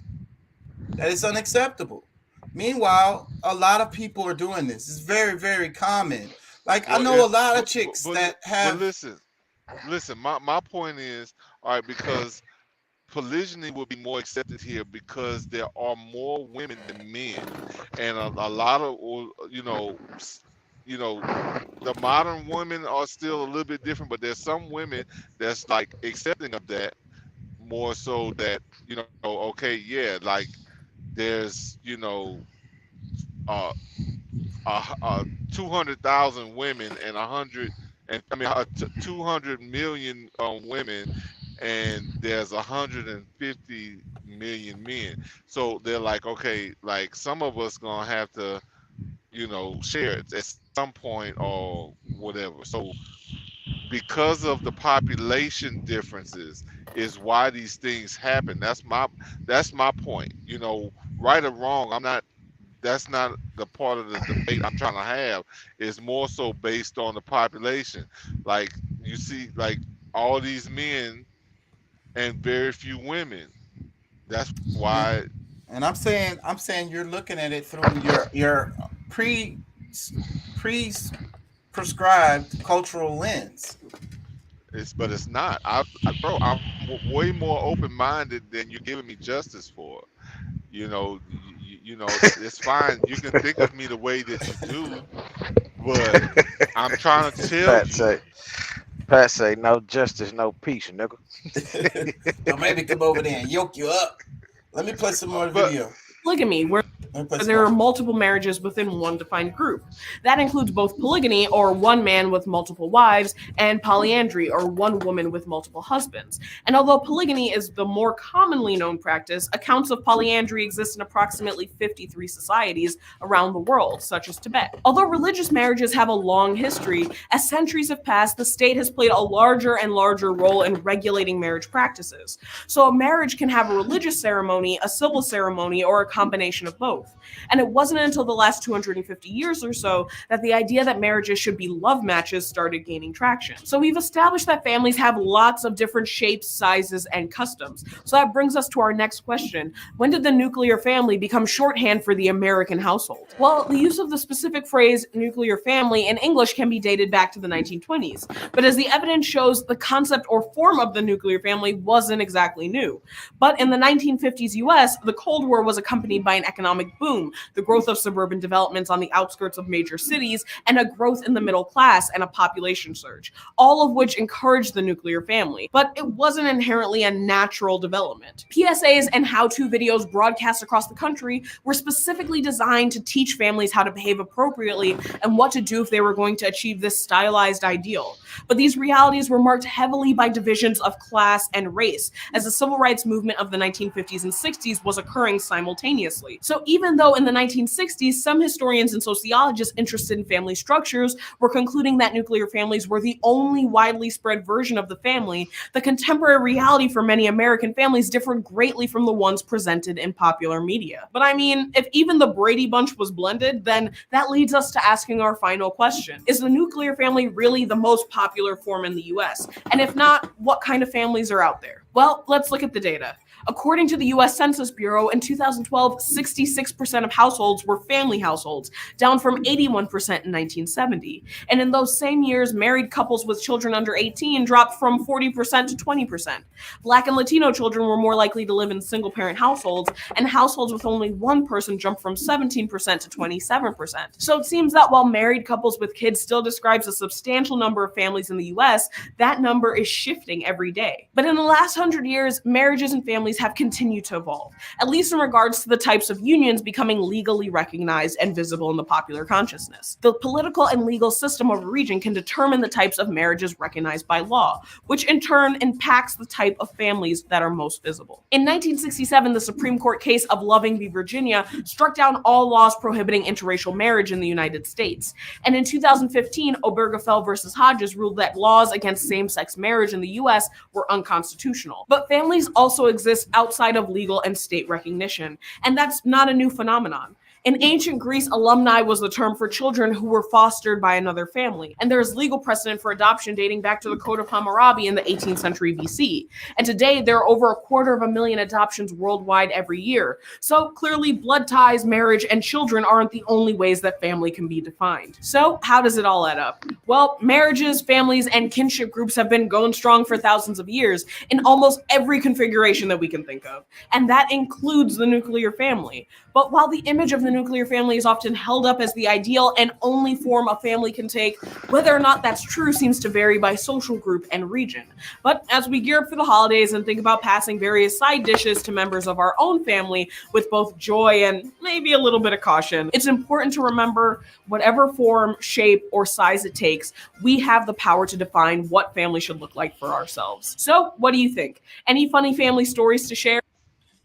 Yeah, so ultimately people design their family and should have the freedom to design their family however they want, you know. And if there's a chick who, you know, she needs two dudes and then she finds two dudes that are okay with that situation, I think that's fine. I don't see no problem with it. No, I mean, I don't see a problem with it either. I mean, that's the thing. If that's what they want to do, is if everybody's happy, hey, do your thing. You know, I don't have a problem with it, but I'm just going to tell you, in most cases, it's not going to happen in mass because the population differences, and of course the cultural part. I mean, you know, it's been driven into our head that, you know, it's one way to do it. You know, but who's to say? I mean, having more than one man in the house, unless you have that submissive mindset, it's not gonna work. Yeah, I think it can and it does work. I think that what happens is because of the society, people just they're kind of pushed into a box to lie about this stuff and cheat. and you know what I'm saying, instead of being up front, and then that causes the splintering of the households even more. Because one of the greatest advantages of polygamy is, you know, like multiple incomes and multiple people to watch the kids, and really everyone in the household is going to have more freedom, because like one of the things with parents is childcare, right? Babysitters and daycare and so forth and so on in our society. And we spend a lot of fucking money on that shit. And that also leaves us fucking in prison, bruh. And I've been in that situation before where it's just me, you know, the mom and the kid, and we're always together. So we can't really do anything, you know, as adults, because we got the little one with us all the time. You know what I mean? If you had one of those like polygamy or polygyny, either one of those relationships, then, you know, somebody can stay home with the kids and y'all can go out and have fun, and then y'all could switch out. Does that make sense? Yeah. That sounds No, crazy. I feel no, I mean I see the benefit it could have. You know, like I mean, yeah, the more the merrier, I assume. But I mean, that's just on a surface level. I mean, you think of it, you know, when you think about two people having an issue in the household, I mean, you got to consider having 3 or 4 different opinions that could be, you know, rivaling each other. So I Well, mean, you know, it's it's definitely more complicated and more intricate. And yeah, I would say that. And you know, what about? Let me ask y'all this before I go on to this next video. What about like how open are y'all do stock pet to like open sexual relationship, like you and your girl sharing a girl or whatever, something like that, or going to adult clubs, swinger parties, or anything in that area? no. I already told you, I'm not really key on sharing, and I mean, I've been in relationships where, um, you know, we've had, you know, threesome or whatever, and it wasn't really that exciting to me. Yeah. I mean, I'm not really cool. I'm not really cool with that shit, bro. Like, and honestly, I'm not really cool with that. I feel like, you know, when you do things like that, you know, especially as a married couple, I feel like that opens up a door. You know, that opens up a door for a whole nother dynamic, or a whole nother, you know, monster. You know what I'm saying? Like, I feel like that breaks down a whole lot of different, you know, uh, barriers. You know, you inviting something that's not supposed to be within your marriage. You know, I'm not for it. That's just my personal opinion. I mean, I know people that do it. You know what I'm saying? I've know people that did it for several years and they marriage lasts. I know people that did it for several, you know, 1 or 2 times, and their marriage crumbled behind it. You know what I'm saying? Like, Yeah, but look, my opinion, I mean, my view on this is because you said it's something that it's not supposed to be, but that's your opinion. You know what I'm saying? And that comes from your cultural background. Somebody that comes from somewhere else may not say that at all, but they may not say that's not something that's supposed to be. yeah, You I get mean, and that's why I said, you know, in my personal opinion, my personal feelings, you know, Yeah, but that's I'm the not only thing willing you to got do to that. judge from.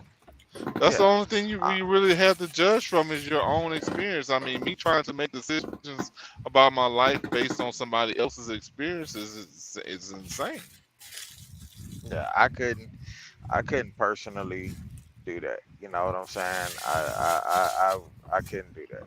You know, I so mean, like I say, people do it, and more power to them if they Yeah. agree. I remember being young in my marriage, you know, and my wife and I having that discussion. But as I got older and just, you know, paid attention to things and learned, and I think as I matured and as a man, I realized, like, at the end of the day, you know, for me to even bring that to her is not cool. You know, that's not even you know, so, that's but not let me a, ask you this: what about the guinea pig? And it was grown, it was raised and fed clean and kept clean the whole time, like it raised just as clean as any other uh animal because that's what they do, and they feed them like fresh grass or whatever the hell it is that they eat. Yeah. Like in Cambodia, they eat rat. They eat rat that's grown on rice farms. All these rats eat is rice. Rice and the roots and all of that shit. But I mean, the cultural background that I have now and just growing up here in the States and and eating the stuff that I eat, more than likely, no. I would say I would more than likely, it would be really hard. I think even in a bad situation, like, bro, I would have to be completely famished. Like, there is nothing, you know what I'm saying, for me to consider eating something like that. I mean, you talking to somebody that grew up in Louisiana and seeing my grandfather, cousins and shit like that, going hunt, and bringing that wild game home and skinning that shit and cleaning Squirrel, it and cooking it. coon. I'm not eating none of that shit, bro. So I mean, that's just my perspective on it. If it ain't cow, if it ain't beef, buffalo, chicken, pork, fish, shrimp, something like that, like I ain't with it, bro. I'm not finna deer. go out. So elk, you, yeah, elk, deer, so you, good so you're meat not, like that. I'm not you finna eat wouldn't no do, raccoon, bro. you're not finna eat no squirrel, frog legs, Nah, Yeah, I don't I ain't fuck with finna no eat no frog frog legs. legs. You know what's I ain't crazy eating alligator. no frog. about? Oh yeah, nah, I I fuck with tortured the too many alligator. frogs. I tortured too many frogs as a kid, bro, to eat them. Like, nah, I can't It's, do it, bro. it's just the leg part we eat. We don't eat the other part. It's just the legs. Tastes like Yeah, chicken. nah, hey, that's all right. I don't want it, bro. Not no frog legs. I've eaten gator before. You know what I'm saying? Gator is good. Gator is good. Hmm You know, Man, blackened but gator. Oh my goodness. But my point is, all of that is cultural. Y'all's views on that food that you're willing to eat is because of the cultures that you grew up in, and the same views that y'all have on the sexual practices are as we are like a post. What do you call it? But see, you have a more liberal view. I'm more conservative. I'm not into all that And freaky shit like that. that's what I'm saying. That's so the influence because we live in a Victorian, post-Victorian, like it's conservative, sexually conservative. The history of the United States is that, like, you have the But what was it? The Puritans. but Vagina was the name of the first. so It's not Victorian. It's Abrahamic religion, mainly Yeah. Judeo-Christian more than Muslim. Yes. Christianity, yes, Yes, Christianity, I agree. yes. I agree. But because that's what the Puritans and all of them, and it's like, what was it? Vagina. Vagina was the name of the first damn colony, right? These people, Virginia. these people are so what is it? I can't think of the word, but Well, who they're wouldn't want to colonize that? he said What? who wouldn't want to colonize that vagina. So Yeah. like but no, it reflected their views on chastity and so forth and so on. And it's like oppression of women too. It's like Saudi Arabia. It's like we was talking about the men not having no authority over the child and all of that in the matrilineal, and I was saying that that's not really true. But you got it. It's like in Saudi Arabia, the woman has absolutely no. They don't never have custody values over there. They don't have child support either. It's the man's responsibility. Period. It's the man's custody. Period.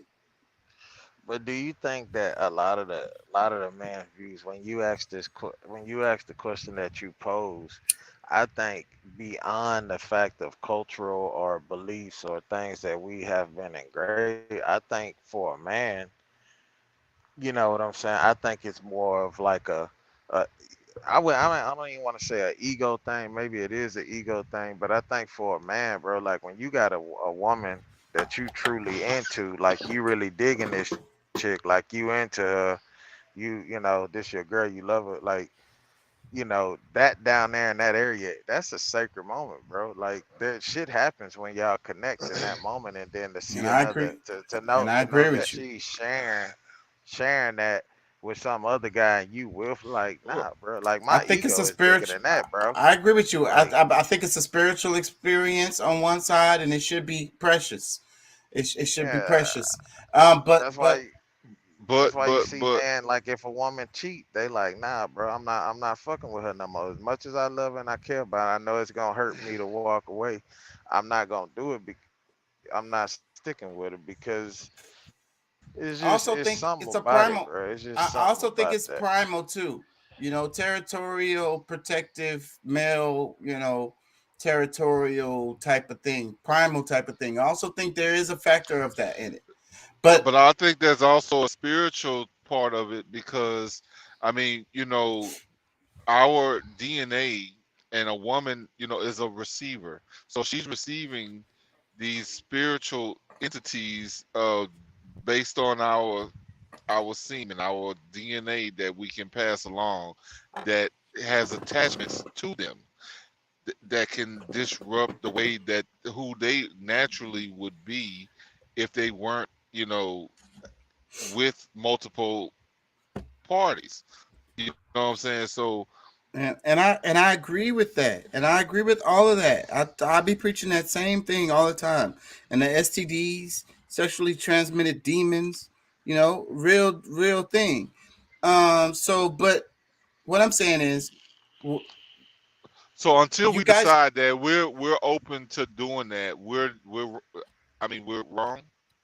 I'm not saying you're wrong. I'm saying you're culturally influenced because you feel like what they're doing is wrong. So, but there could be a union that could be spiritual in a high spiritual union that's not a traditional union. But what is traditional? The traditional union is just the one man and the one woman.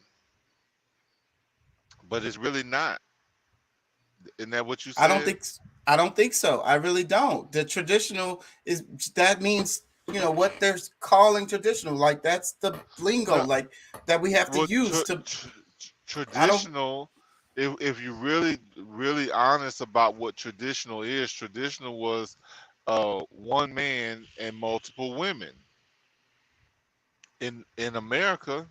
Because I mean, whether they was all in one household, Papa had him plenty of women.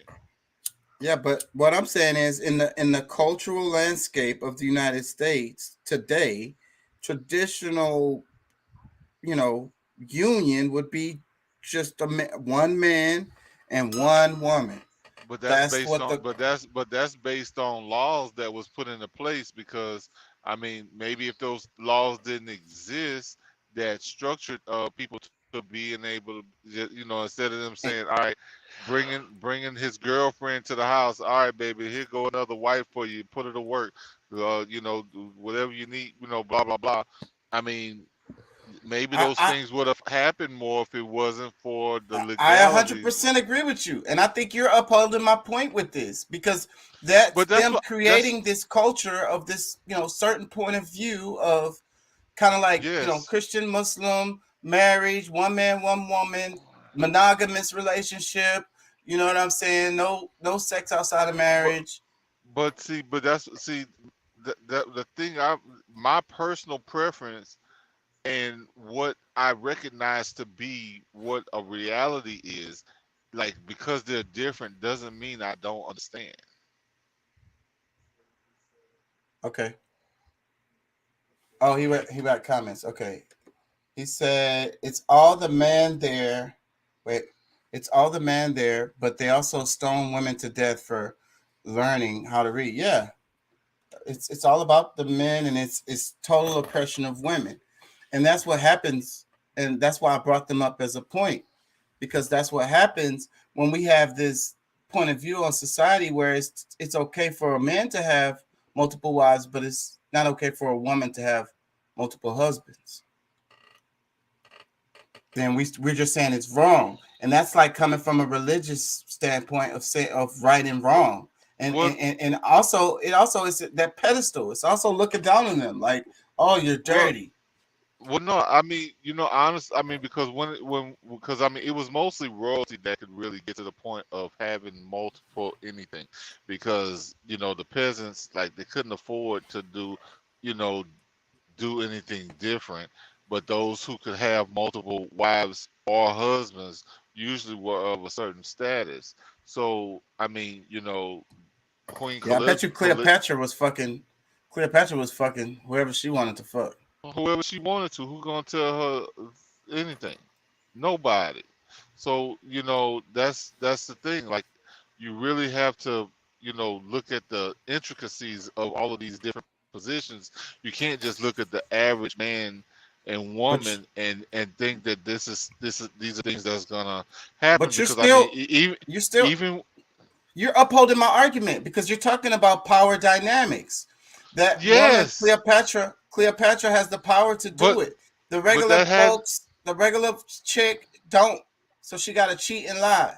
But see, I don't understand. Like, this has been my argument the entire time. Yeah. Like, at no point has my stance changed. Okay. Let me read the comments. Doc says, I cannot cite the studies, but I have read that when you spam into a woman, there is still some transfer of DNA. And it's proven that people with multiple partners have a higher immunity than monogamous couples with similar activity. So boom, he said they have a higher immunity from it. And I could see that being true. On a scientific level, I could definitely see that being the case. I mean, that's just like, I mean, kids that don't play with other kids usually are weaker and get sicker later, more. And then those who get out there and they roughhouse, they wrestle, they do all this other kind of stuff. I mean, yeah, I agree.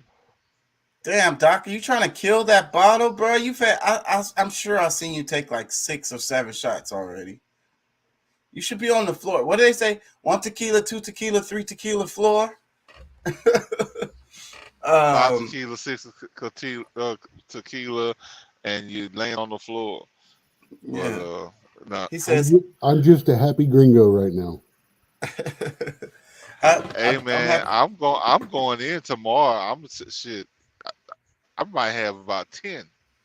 I'm happy to see y'all in good spirits, bro. That's what we gotta do. We gotta, enjoy life. Doc says it actually comes from the desert tribal cultures to stop infighting amongst the tribe. What are you talking about? The marriages, or are you talking about the multiple husbands or multiple wives? Marriages, probably I am monogamy. yours, you are mine. Yeah. Thou shalt not covet thy neighbor's wife. And don't eat pork. Exactly. A lot of that's because desert tribal cultures, all that shit was deadly. It was bad for the tribe. Yeah. So that makes sense. That makes perfect sense. I mean, and all the things in the religions have use. You know what I'm saying? But when we get to that point where we're like, I'm right and you're wrong, that's where I'm saying, that's where I think the argument is, Pat, because that's the same thing. You and Deuce are saying the same thing as far as like y'all kind of just saying it's wrong. You know what I'm saying? And that sounds like religion. Neither one of us said it was wrong. It's the fact that people have not understood the history where the Bible comes from, and that because of that, the stories change when you apply them to a modern world. Right. The stories are the same. The morals are the same. It's all about doing right to others and things like that. But you have to adapt it for the world we're in and not punish people for the world that was. Right. And that's what a lot of religions do. You get stuck in the past. You get stuck in tradition. I know I never said anything like that, and I don't even recall Deuce saying anything that it was wrong. We just gave our opinion, pretty much our stance on what we personally would do. The empirical right and wrong, what we're talking about, what we're contesting, what the universal we is talking about, not what we collectively, you and I, are talking about. Right. So basically, like, try to explain what he just said. Did y'all hear him? Yeah, I heard What what he said. you're telling me that I'm programmed to think the way that I do, and I don't think that I am. No, absolutely not. I am not saying that. No, I'm talking about I am. Chaka. Yeah, Chaka I am has been saying saying that he's saying that I'm programmed to be, I guess, selfish because of whatever. But I'm like, okay, look, I've debated a lot of these different things, and me, and if I am programmed, I mean, that's fine too. But however, this is my personal stance. It does not mean that I cannot respect or understand when other people may have multiple, have those different dynamics in their relationship. I mean, like right now, I mean, I guess you could say, the relationship I have with my ex-wife, even though we don't have sex, I still look at her. I still have to have a certain level of protection for her because she has my son. Or, I mean, Her welfare will always be in your best interest. yeah. So, I mean, regardless, I mean, she has her boyfriend or whatever. I mean, I don't care about that because I know personally, I have to take a stake in making sure that things are correct there, regardless if I have another girlfriend or, wife or whatever. Her water heater goes out. I'm going over there to help make sure they get some hot water because, like this is like it's more beneficial for me to do that, trying to put, so I mean, if you want to look at that as a monogamous relationship, okay, I mean that's fine, but technically it's not. It's a relationship of mutual self-interest. Yeah, I mean, it's with someone that you used to love, and you still do. Right. No matter what went bad, there is still that which drew you together. Right. But that's the same Because argument you that I have a was giving. son, those commonalities are going to be in the son, and you have to recognize them and participate in them. Otherwise, the son's going to be less than he can be. But see, the main thing that I'm arguing with Chaka about is that he's pretty much essentially saying that I'm ignorant to a lot of this stuff because I'm saying that a lot of these relationships happen because of what was beneficial to them. Like the same thing he's saying to me, I said already, is that the whole construct because whether it's multiple men or multiple women in these relationships is mostly because it's conducive to what is good for them. Like if it's a population that has 60% of men and 40% women, yeah, it probably is more beneficial so that there's not homeless people, a bunch of homeless men or homeless women. Like it's mostly balances to whatever, like how the population falls. You know what I'm saying? If there's more women, there's gonna be women that's gonna be like, okay, I'm okay with sharing this man with this other women or these other women because it doesn't leave her out in the cold by herself. So to sum it up, you're saying it's a societal issue in the region more than it is a large-scale belief. I'm saying that people all over the world make these decisions without any pressures related to how many men or women are available. And I'm also saying that it happens here in the States unofficially. It's just that people are denying that it's happening. Like they're just not aware of it. Well, they're not seeing it for what. Here in the States, we have a problem of people talking about genders and this and that, when actually it's about hedonism. I missed that last word. Hedonism. I gotta look that one up. I'm not sure what that. Anybody want to give me the definition of hedonism? The pursuit of pleasure for pleasure's sake. Oh yeah, no, that's very few. I think that's like, I mean, because like I said, I mean, a lot of times you it's also economic. I mean, all of it is economic. You know what I'm saying? I would say all of it is economic, because if you can't afford to have that, you know, type of relationship, it's probably not going to happen.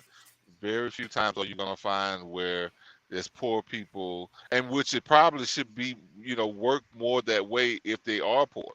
You know what I'm saying? But usually there's a central person who has the money, and then it's been divided amongst the others, you know, based on, you know, sharing the resources. But either way, I mean, I don't think it's bad from any point of view. It just is what it is. You know what I'm saying? Yeah. You know, I think you're right about the economic. I think it's economic every time. It's always economic. Because on the other side, the women, you got these women with the side dude, like, and that's their hustle. And like they got some dude that's paying their bills or whatever, and then they got some other dude or whatever. Like, you know, and then they get to spend their money on whatever they want to spend their money on. Like, you know, there's a lot of women that have this setup.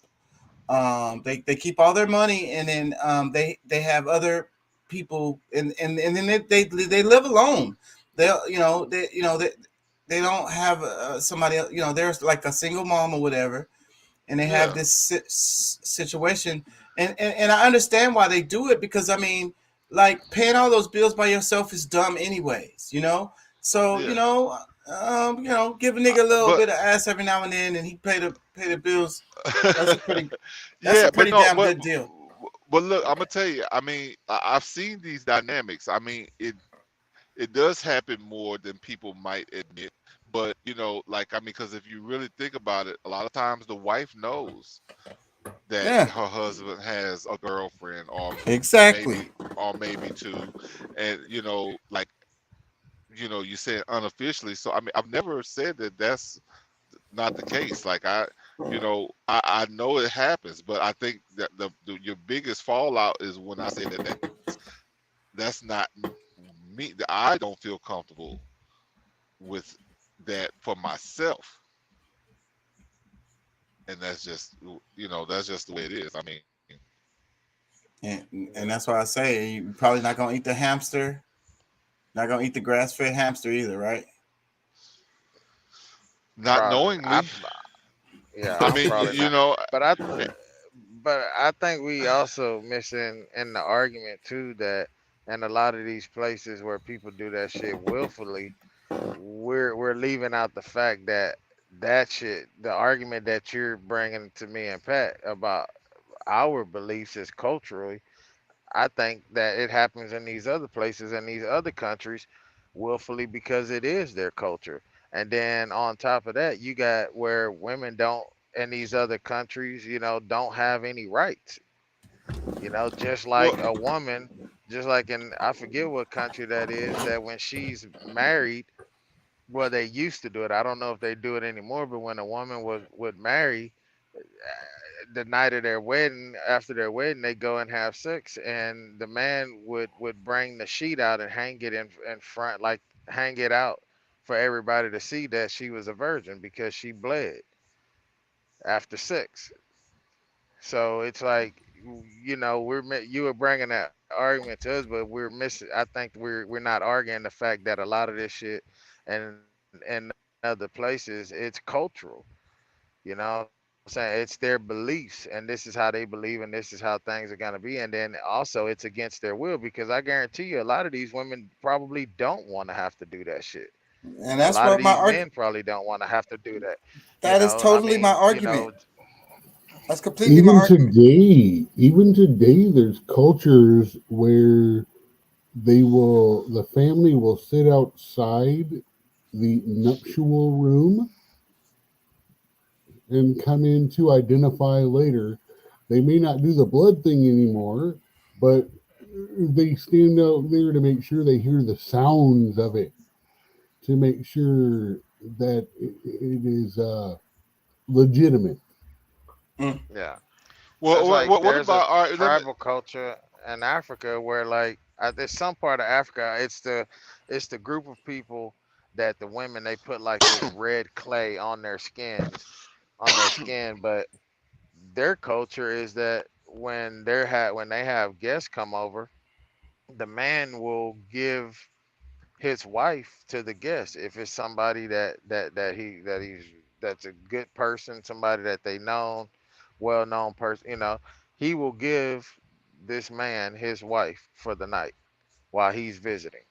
And in some countries, they still have the genital mutilation, and they it's because the woman is not supposed to enjoy sex, and they basically like cut her clitoris off and shit. Like they fucking deform her shit down there.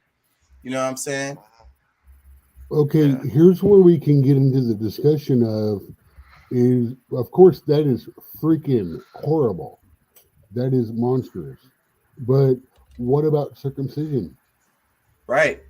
And where did it come from though? Religion. There are two sides of that too. Yeah. Yeah, but see, there ain't no cleanliness use of mutilating that woman's vagina. There is a cleanliness. Oh, no. Why do you think I took that off the table from the beginning? Yeah. So that's what makes them very different. So my point of bringing in the genital mutilation is like, my point is this power dynamics, this cultural pressures. I'm definitely sure these women don't want to get their fucking genitals fucking mutilated. They definitely don't want to do that. But I think this is from a bunch of men who don't know how to satisfy a woman or cares. Again, here we go back to Handmaid's Tale. Yeah, exactly. And that's my point.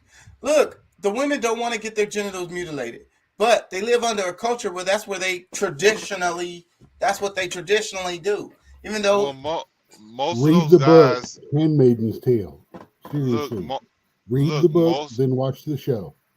I watched the show. I haven't read the book. Go ahead. Most of those guys that do the female mutilation, they usually they're in the culture where the women are just baby makers, like what our country is trying to get to now with this whole LGBT community, where the woman is just a baby carrier and all of their enjoyment sex is with another guy.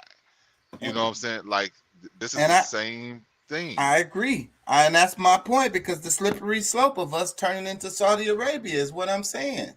Well, they talked about bringing Sharia law here. Like they've been like a lot of these things like I think people glaze over. Like when Hillary Clinton was running for president, she talked about bringing Sharia law here.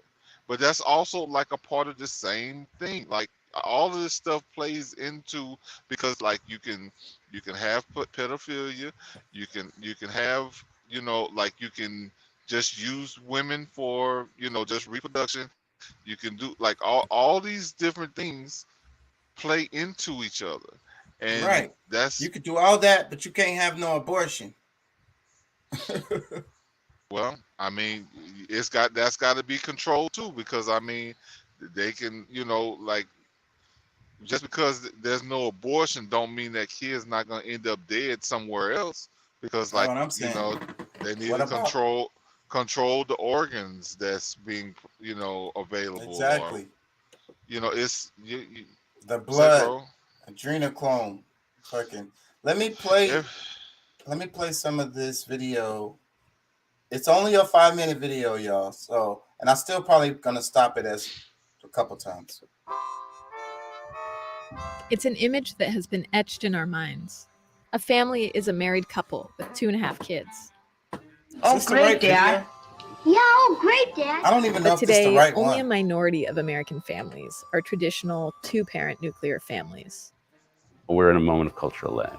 We have an old, archaic idea of what family is. It existed in this one freakish moment of history between 1950 and 1965. So how did the nuclear family fail? And what do modern families actually look like?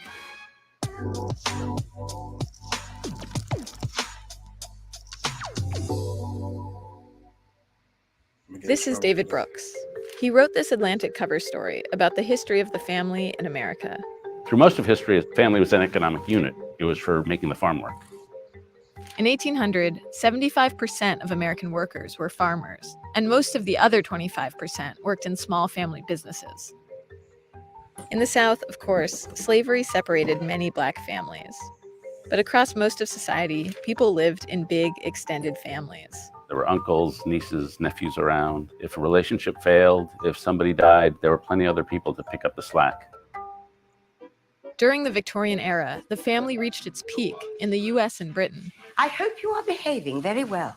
The number of people who lived in extended families was higher in the Victorian era than ever before or ever since. The world that people had known was falling away. And they felt not only economically under threat, they felt morally under threat. So the extended family functioned as a moral unit. In it, children were taught right from wrong, and traditional values were preserved.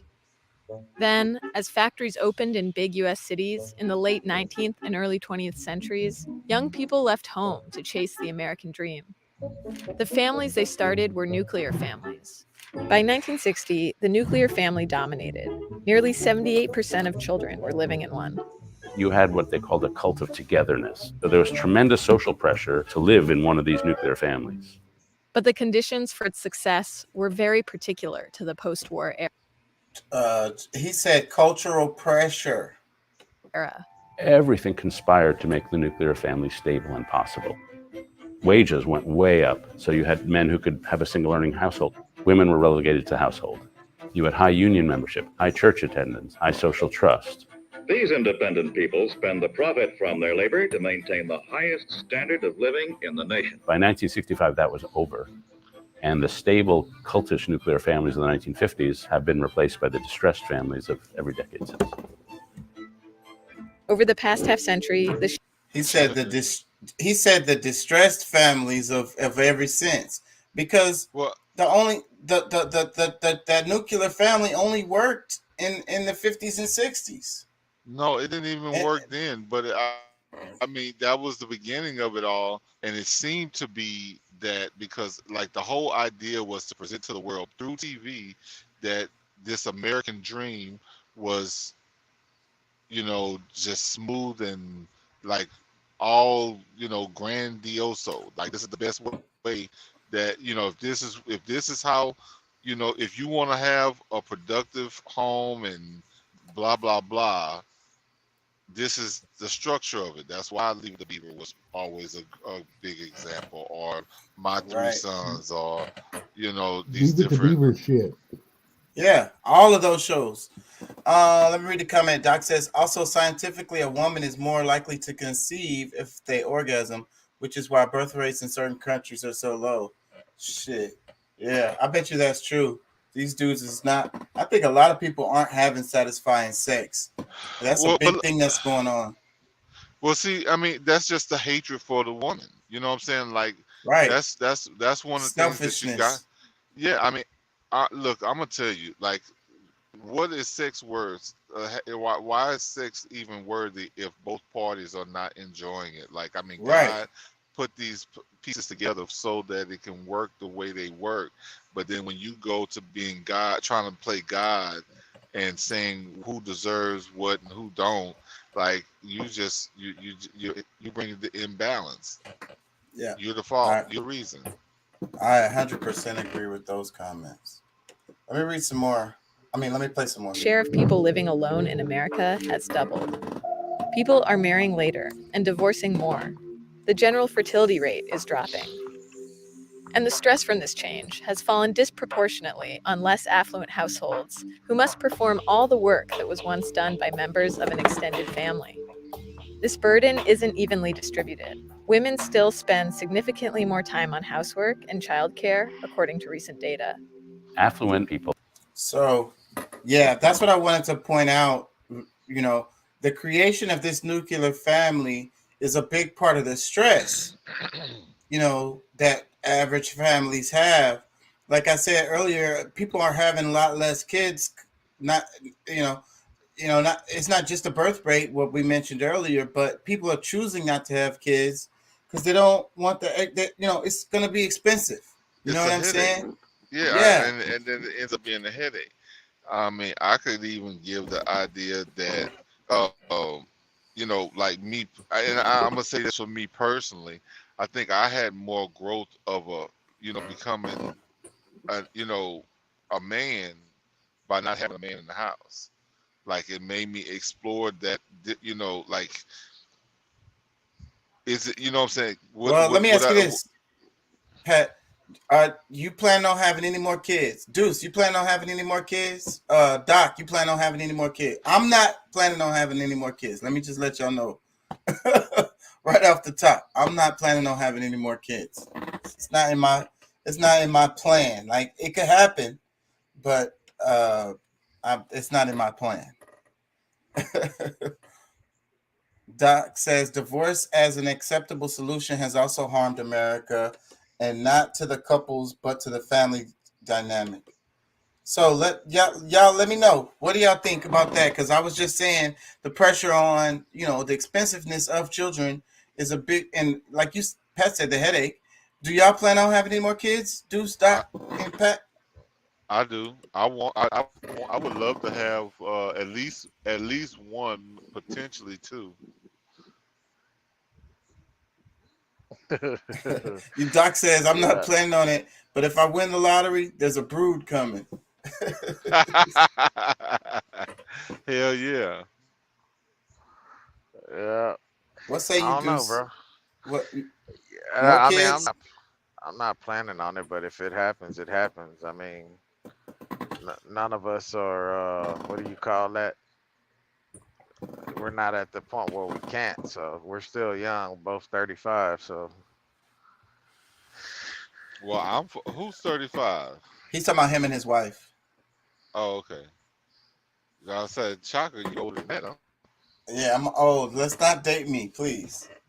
Let's let the fans just wonder how old I am.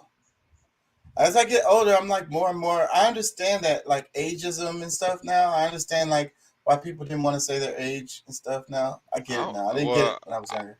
I'm 46 years old and I'm still young. Like I mean, shoot, I don't care. I mean, it is what it is. But yeah, I do want more kids. You know, I would have liked to have had more with my wife, but at the same time, I mean that just wasn't in the cards. You know what I'm saying? It didn't But work out. yeah. yeah. So I mean my want for it doesn't mean that I can't. You know what I'm saying? Like, you know, just because it didn't happen there doesn't mean I can't. And but you know, you have 3 kids. Deuce has 2 and a possible. Two, not a possible, but like well, you have 3 total in your household.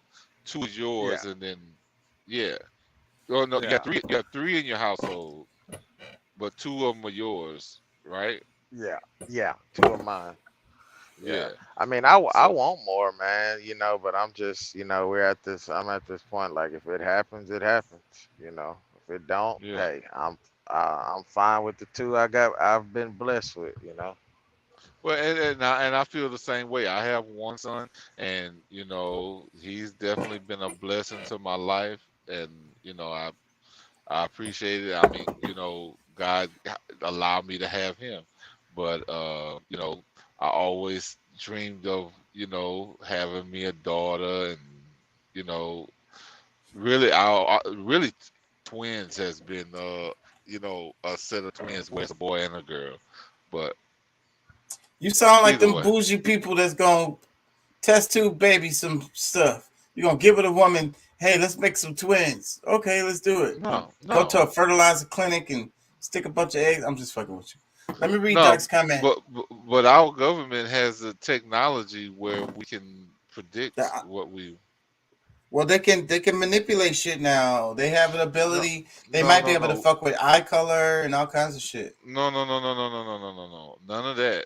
It's not like that. It's none of that. It's all just based on the stars, and you know, like just timing.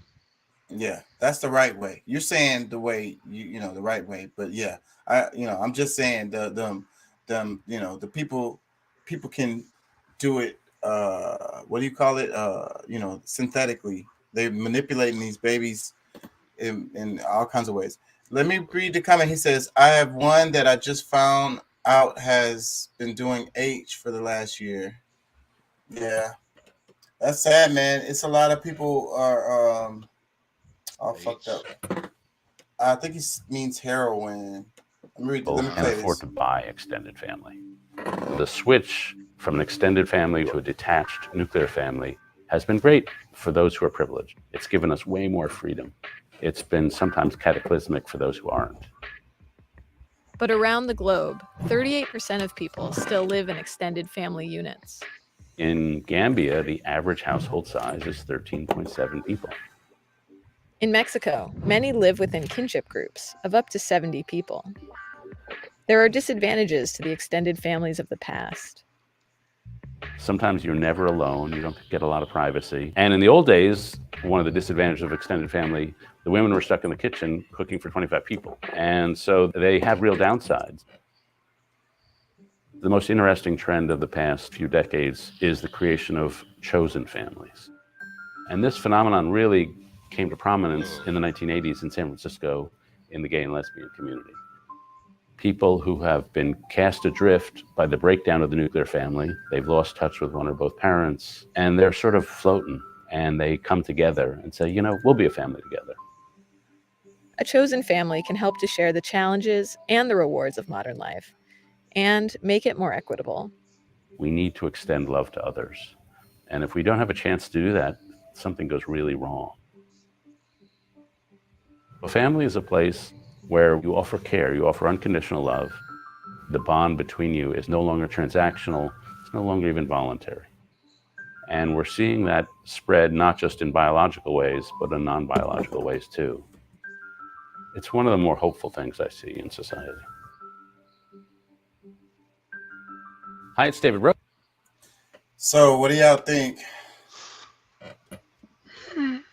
Yeah. That's wild. Doc says, my biggest problem with extended family beyond the racist bullshit was everything I liked was gay or stupid or dumb. I don't really get it. Me either. I'm lost a little bit on that one.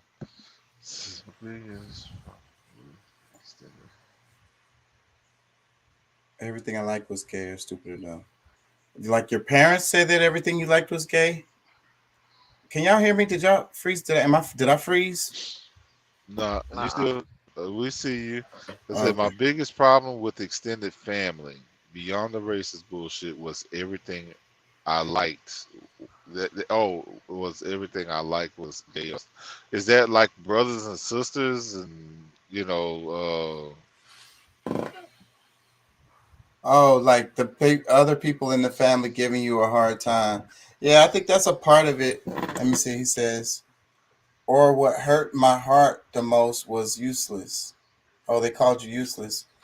And I think that is a part of the extended family thing, is dealing with, more personalities and stuff like that. So there's trade-offs to everything. But I think the advantages to the extended family outweigh the bad parts. I think yeah. I that's what we mean, need to I get was back I, to. I was raised pretty much with an extended family. I mean, us living in Baton Rouge and most of our family being in the country out in Franklinton, was still kind of tough. But of course, I had my neighbor. My best friend was a neighbor.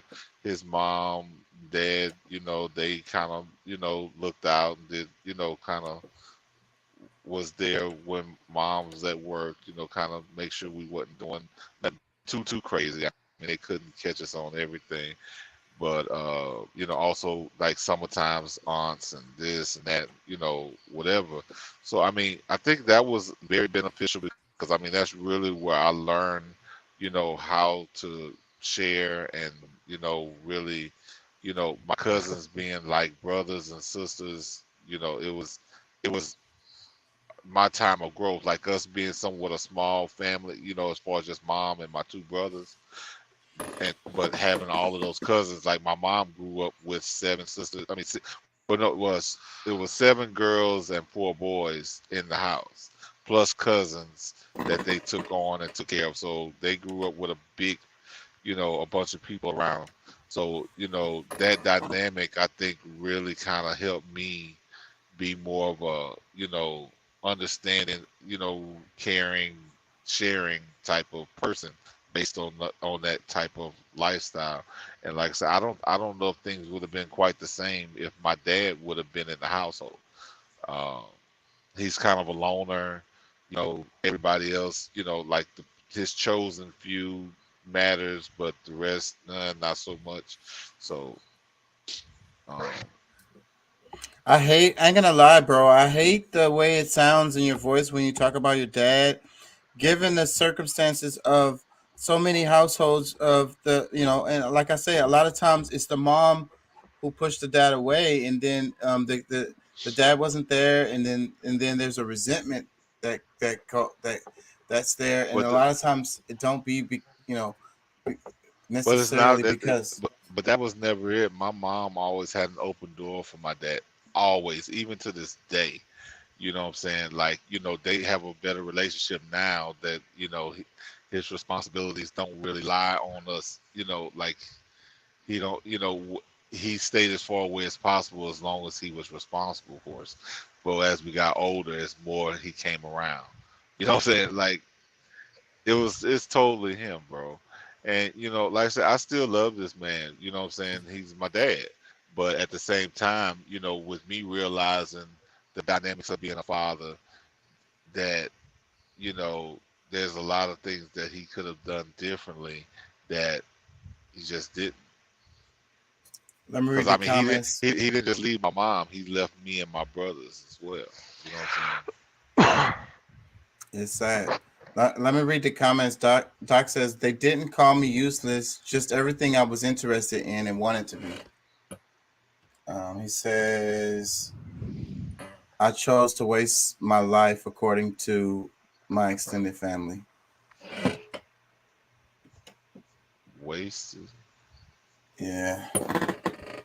That's what sucks sometimes. Family does suck sometimes. I saw a clip. Man, I will say my whole family, to be honest with you, my whole family, I was never raised by any of my own family members. Everybody I would say from about 5 months old up until my adulthood, bro. It was never biological family. It was always people that just kind of chose me as their child and took me in. It was never so.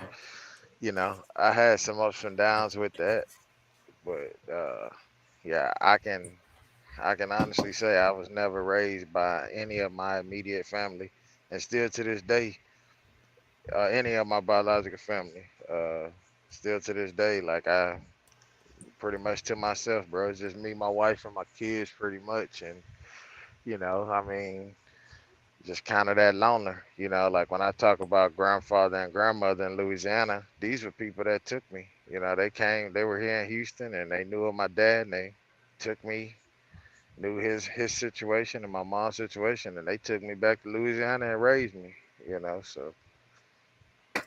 Yeah, so that's sad, and we have to try to break these generational curses. You know what I'm saying, and try to give our kids some kind of extended family. So hopefully they won't be going at it completely alone like we are. Let me play this Johnny Depp clip. I'm just curious. I'm obsessed with the truth. I didn't deserve that, nor did my children, nor did the people who have believed in me for all these years. I didn't want any of those people to. I don't even care. And then they're playing that music, so I really don't care. It keeps popping up on my timeline, but I really don't What care. happened with that Johnny Depp situation? That's been like a trending thing for the past couple of days. Yeah, it's been going down my timeline. That's why I was gonna click on it right there to kind of, but I really don't. I haven't clicked on it once. That was the first time clicking on it, and I already lost patience with it. Like how much it's It's something domestic related to his wife. Like I say, I don't care. I think that this is where we are as a people right now. And I think that the One Africa Conference is only a manifestation of something that's very natural, something that should be coming into existence. And I think that this is what we have to really look at. Family, we are, even though it may not seem this way, we are very successful. And with all of the trials and tribulations that we're going through as a people, I think that's evidence of our success. This is an appointed time for this work to be done. And I remember Kwame Tori, also known as Stokely Carmichael, used to always tell us, the closer you get to God, the closer the devil will get to you. And so as you see people attacking, as you see challenges coming towards you, it's because they know that you're unraveling the untruths that have been laid out. And I think that this is where we are as a people right now. And I think that the One Africa Conference. That's pretty interesting. Oh, But yeah, shoot. that's a saying that's really been going on for a long time. You know, I mean, if the devil's not getting, we're gonna call it a real entity, but like, the negativity. If you're not seeing any negativity in your life, everything is all good and gravy. You probably directing yourself toward the negative. Like, what I'm saying? Like, if good is, when you're doing something good, something negative is gonna come out. You know what I'm saying? Some kind of way, because it's trying to interfere with you really getting to the. I don't know. I'm gonna leave it alone, but I think he said it well enough. Let me play this war on drugs clip right here.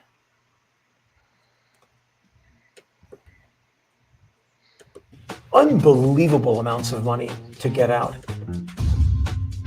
Cops seize assets by merely suspecting someone of illegal behavior. And so your car, or whatever possessions you have on your person, can be taken away. CCA is moving to make prison sentences longer and harsher and making laws easier to break. America has 2.2 million incarcerated people. It's a statistic that we should be ashamed of. Corizon makes money off sick prisoners by denying care. It's as simple as that. The Geo Group is able to make amazing profits by not doing their job, by not keeping facilities clean, by going cheap. The bail bondsman industry is taking advantage of people in jail by charging unbelievable amounts of money to get out. Cops seize assets by merely suspecting someone of illegal behavior. So, like, and we talked about the damn schools looking like prisons on the last show, and it's the school to prison pipeline, and then it's like that they have a incentive to. At this point, huge parts of our economy relies on this, this prison industrial complex.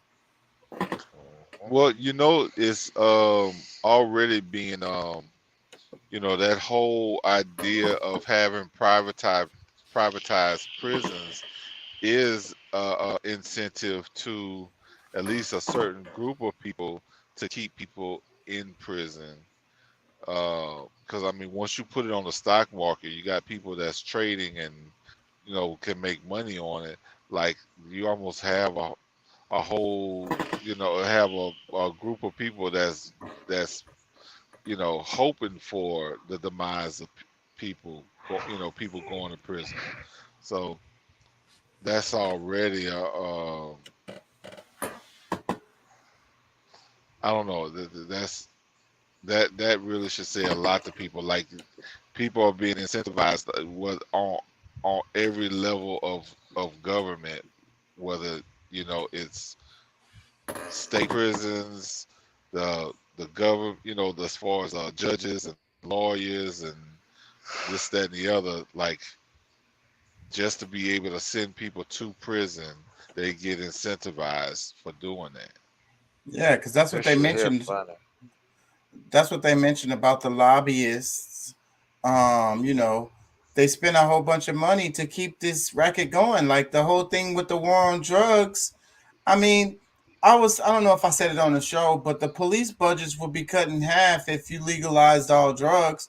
And I think that drugs, you should make them legal. Most of the drugs should be legal and give them safe places to do it. Same thing with sex work. Sex work should be legal too. It'll be safer. Get rid of sex work and drugs, and what the hell are the cops going to be doing? I mean, how about if there just wasn't any drugs? Yeah. Well, either way, I mean, my point is they're importing something that is harmful to people, and then it's also being criminalized. So it's like, if it wasn't there for a choice or an option for them to do, then you would eliminate that whole process, and we can only deal with rapists and murderers and people who and that's are what we actually should be doing. Violent crime, because we spend a whole bunch of money persecuting non-violent crimes. Like most of the shit is non-violent crime. Most of the people that are in jail for non-violent crimes. In some of these cases there's no victims. There are no victims. No, somebody is a victim. You're talking about with the no. All right, so yeah, you're saying like as far as drugs, the crime, yeah. Whatever the crime was that they went to jail for, sometimes there's literally no victim. So it's like, where is the crime? Yeah. It's created, and like I say, at this point, our economy relies on that shit. So it's gonna keep perpetuating itself, because these industries have grown. They got so much power. They can continue to lobby the politicians and continue to keep the charade, like the whole argument with the police budgets. And like I say, what are they gonna be doing? Like that, they don't want to cut those budgets. That's a whole nother part of the prison industrial complex, is the police budgets. Yeah. Well, I mean, honestly, I mean, you can call it police, but I mean, it's really just a state-formed military, or a county or parish military. I mean, whatever level, city military. Like that's really what it's going to, and them funding them the way they do is, I mean, you really look at the pieces of pie where they break the money off in. Like it's always more in trying to, they say it's for security, but at the same time, they're inducing the behaviors that end up pushing people, getting people put into prison, because I mean, okay, like I said, drugs is an example, or have limiting jobs so that people will end up stealing. Like most people, if they have the money, of course, there's some rare cases of kleptomaniacs that that will have a pocket full of money and still go steal. But for the most part, most people who are stealing have already been robbed of a way to provide for themselves. Let me read the comments. I'm gonna wrap it soon too. My ears are hurting. These damn earphones are pressing on my shit. We eat right at 4 hours.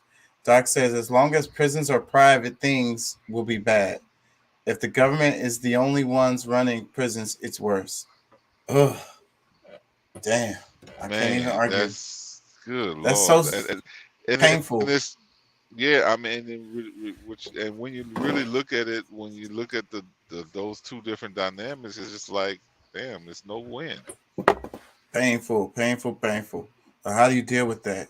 And then it's a bloated budget. It's all the way out of control. It turned into a juggernaut here. The other countries don't have this problem. Let me read the other comment. He says, a middle school girl gets hooked on drugs and turns to prostitution to supply herself. Where is the victim? Wrong in your model. Yeah, yeah. I mean, she's the victim in that model, I would say. The system has turned her into a victim. She's a victim of the system, you know. No, but you're in your model, you want to make drugs and prostitution legal. I do. So where does that girl fall in that? Well, I think that there's a lot to this. One part of it is the psychology of when you tell a kid he can't have something, what does he do? He kind of really want that thing. You tell them they can't have chocolate, whatever, they're gonna really want that thing. So there's a reverse psychology related to drugs being legal. The other parts are related to safety with drugs and prostitution being legal. But now that they're legal, you have problems with availability and grooming.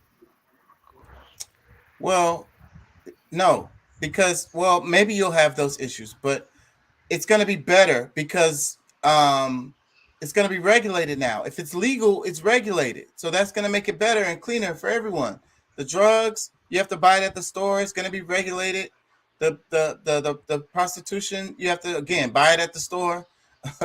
Remember that movie Idiocracy, and it was like in the future, and Starbucks was like a place where you go, to have sex, and you pay for it off of a menu and order it off the menu, just like you call them lattes or whatever, but it's some kind of sexual act. But I'm just joking there. But what I'm saying is, if prostitution, sex work, prostitution is a derogatory term. If sex work was legal, it would be safer for the Johns and safer for the girls. You have to regulate it with the government and everything, kind of like the strippers having to have bracelets and identifications, and when they had their last checkups and all of this shit. It's gonna be way better. People are gonna do this stuff. They're gonna do drugs. They're gonna do prostitution. It's better to make it legal so it'd be safer for people. So now you're going to tax and regulate women's bodies, right? Yes. I ain't gonna lie, because it's gonna come with taxes. So that is an issue. I ain't gonna lie, because I've looked at this heavily already, because I did a whole paper on this. So I've looked in this really heavily. So, and that was something that came up. I did a paper, prostitution versus marriage and divorce. Yeah, so that did come up. Yeah, I was asked not to write anything like that again. Well, the class that I was taking was it was okay for me to write this, because this was the assignment. But you're right about that other side. It was okay in my class too, but it was like I was in a 2-year class, and he's like, no, this is not the right thoughts for this class. Yeah, that happens. I bumped heads with my professor last semester. So, but what you were saying is right though. So, like the power of the lady having to choose her rates and stuff like that, she's gonna lose some of that autonomy, and you're gonna have side stuff happening regardless with the drugs and the sex work. Even if it's legal, because I think one of the problems with the drugs and the sex work is the government is the control of it. It's difficult, right? So that's instead of they want to make money off of it, but they know that people are gonna make money on the side and shit. And I don't know. I think that there's that's a problem. It's simple right now. The way they work it out is, hey, buy me a $300 pair of shoes with a gift receipt, and I'll go return it for cash or credit, and then buy something cheap and get the rest of the money. Yeah, stuff like that. So there's gonna be ways around. Always ways around. And the funny thing is, we're talking about that like that's a good thing on the bottom end, but we demonize the top people for doing the same damn thing, taking those discounts, writing that shit off. Yeah, but I agree with you, Doc. On I agree with you. I don't think it's right. I think that everybody should have to pay or whatever. Like it's equality as far as like fairness, just being fair, just you know. But we're talking about the prison industrial complex Yeah. and the Pay. the Here's what I think: pay on what you spend, not what you earn. And yeah, people that save money and bank it are going to pay less taxes. But all these people that are spending money on stocks, that are buying things and shit like that, they should they're get going to be paid. taxed. Yeah, pay it when you spend it, not when Yeah, you earn it. If you yeah. want to take it out the country, who cares? You already Because paid up front. you're going to be spending some freaking money when you get it. Like I said, And and our system is kind of like that as far as paying when you spend it in some cases, but they have ways around that by using yeah, loans and no. never By the touch. way, I know that's a horrible freaking model and stuff like that, but hey, man, it's about the conversation. It's about throwing out alternatives and maybe finding a way to meld the systems into something that actually fucking works for a change. And if people understand how the things are working now, then maybe they can understand, what's wrong with it and diagnose it and come up with a new system. But most people don't even understand what the hell is happening. So freaking, they can't even, we can't, like I was saying, we can't even imagine a utopia. We can't imagine land of milk and honey, Atlantis. We can't imagine this because the cultural pressures that got us No, thinking. the bottom line is your utopia may not be my utopia. Yeah, I'm pretty sure it's not. And that has nothing to do about color or race or anything like that. That's just a spiritual idea of what my nirvana is, as opposed to what your nirvana is. yeah, and I agree with you. I think that what Pat's utopia or Deuce utopias would look like would be different too. Yes. But But I the don't think thing that's the is, point. we don't need people hiding in the shadows, jerking people out of society because they challenge the utopia of someone else. That's the problem. We don't need the cancel culture where it's like, you don't think the way I do, so you need to be removed from my utopia. It's like, a matter of fact, I'm better because I know I don't like your shit. You're a dumbass. And because of that, I think better. If you Yeah. understand that reference. Yeah, I get it. I want to play this little clip right here. Prager, you talking about the free market. They always trying to sell this. You know what? I'm not gonna play it because of that music, but freaking whatever. I'm gonna move on. They're always trying to sell the free market and saying that that's the best, but the truth is that's not true. You need a combination. You can't have it to. It can't be completely free, or people are just gonna. The free market is ultimately about the barter system that we all used in the long run. It's just that we agree upon, instead of salt and fleece, it's this dollar or that. I agree Yeah, that the free I mean, I market think system needs to continue and be the way it is, but I also think it needs to be moderated from these jackal ass people That's my point. that manipulate it for themselves. exactly because that's my point. The free market. There's nothing wrong with the free market other than the fact that we got some really greedy people, greedy folks out there. So like that's the real issue is the greed, not the market. Well, see, that's the whole problem. The governments are supposed to protect us from that, but instead they're moving us from one billionaire to another. Yeah. Yep. That's pretty much it. I have not heard a single Democrat talk about what the people need No, only yeah. I what mean, the world needs. I mean, I you'd have have to give a heard shit. You'd multiple have to give a shit about. Republicans talk about, hey, the people, as much Well, you as know I'm what? not a Republican, the Republicans are talking about what the people need. The Democrats are talking about what the world needs. And right Well, now, we need to focus upon, well, getting there's our one. shit together. There's one person that I can say that speaks up for the people in that aspect is Sanders, and he don't truly consider himself a Democrat. Like, I mean, he runs as a Democrat, but he's more on the No, socialist side. he's a communist hiding under socialist ideals. Yeah, well, I'm just saying that's the only person I hear speaking up about what's No, good for the people. I love the man. I have all respect to him. I used to drink a whole damn But thing of this.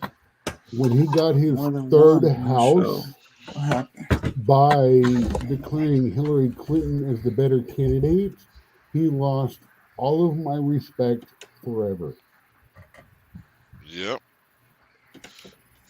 Because I mean, who knows where we would be right now if he had won? Because I mean, I'm sure things would have been different. But he's an example of a person that they would have run a coup on.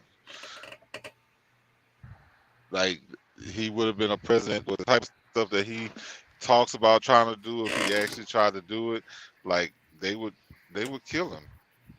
Hell, they ran a total coup on 45. Even the guy in charge of the military said, I will call you and tell you if he says I have to do something screwed up. He actually admitted, and there's recorded tape about that, saying, I will warn a foreign country if my commander-in-chief orders me to do something I don't agree with. Yeah. I may not like 45, but I really think that general right there needs to be retired because he chose his personal ego over his commander-in-chief. And as much as I may not like the commander-in-chief,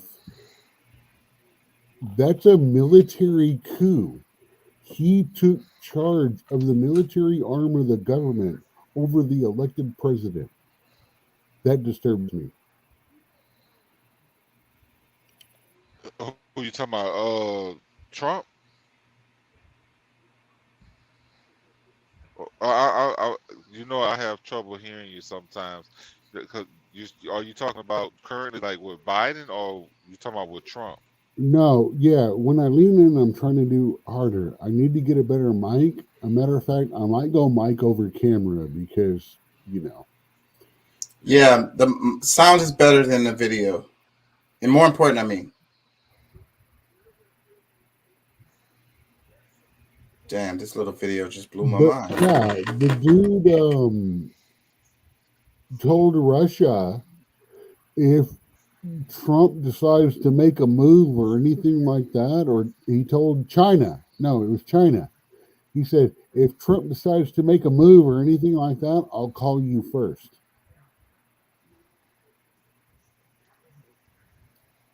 I'm sorry. If I got any kind of power or anything like that, my first move would be to get him the fuck out. Because he chose his personal ideas, whatever. I don't care what it is. He said he would warn a foreign government over honoring the will of the president as his commander-in-chief.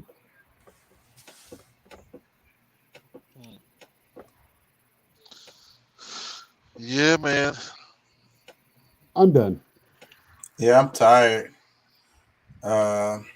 Yeah, so we should wrap it. Thank y'all for joining. Thank y'all for listening. Thank y'all for being here. Thank y'all for your comments. I'm gonna continue this theme with the family. Hope probably for the next show or two shows. I had a couple more videos that I sent y'all. I don't know if y'all got to see them. That There I was want to one you cover. played that I don't think I saw, but you know, you had sent so many back to back that I think when I try to pick one, I might have overlooked it. But I think I've gone through pretty much all of them. Okay. Yeah, so we can talk about those videos that I sent tomorrow. Yeah. All right. Yeah, man. Thank y'all for joining. Peace and love. Thank y'all for listening. Same bat channel. Same How bat you time work tomorrow? What am I doing tomorrow? I'm off tomorrow. Tomorrow is Thursday. All I gotta do is pick up the kids. Yeah, that's all I really gotta do. I gotta. What part of town is 004? Oh, don't not get me to lying. That sounds like close to downtown. But don't get me to lying. All right. Yeah, that sounds like Fourth Ward. Pick up my rental somewhere in that area. Well, it just hit me up. Whatever. I don't know. Who knows? You said tomorrow? Yeah. Yeah, Because I just mean, hit me up. all I gotta do is because I'm not picking up another load. I dropped my load today that I was supposed to deliver in the morning. So I just get up whenever I get up and head to Houston, and you know. Yeah, just hit me and we'll see if we can have lunch or something. All right. All right, y'all. All right, y'all. I'll holler at you. We'll see y'all same bet channel. Yep, same bad time. Cool deal. All right, y'all. Peace and love. Yeah, All get right, you some peace. rest. All right. All right.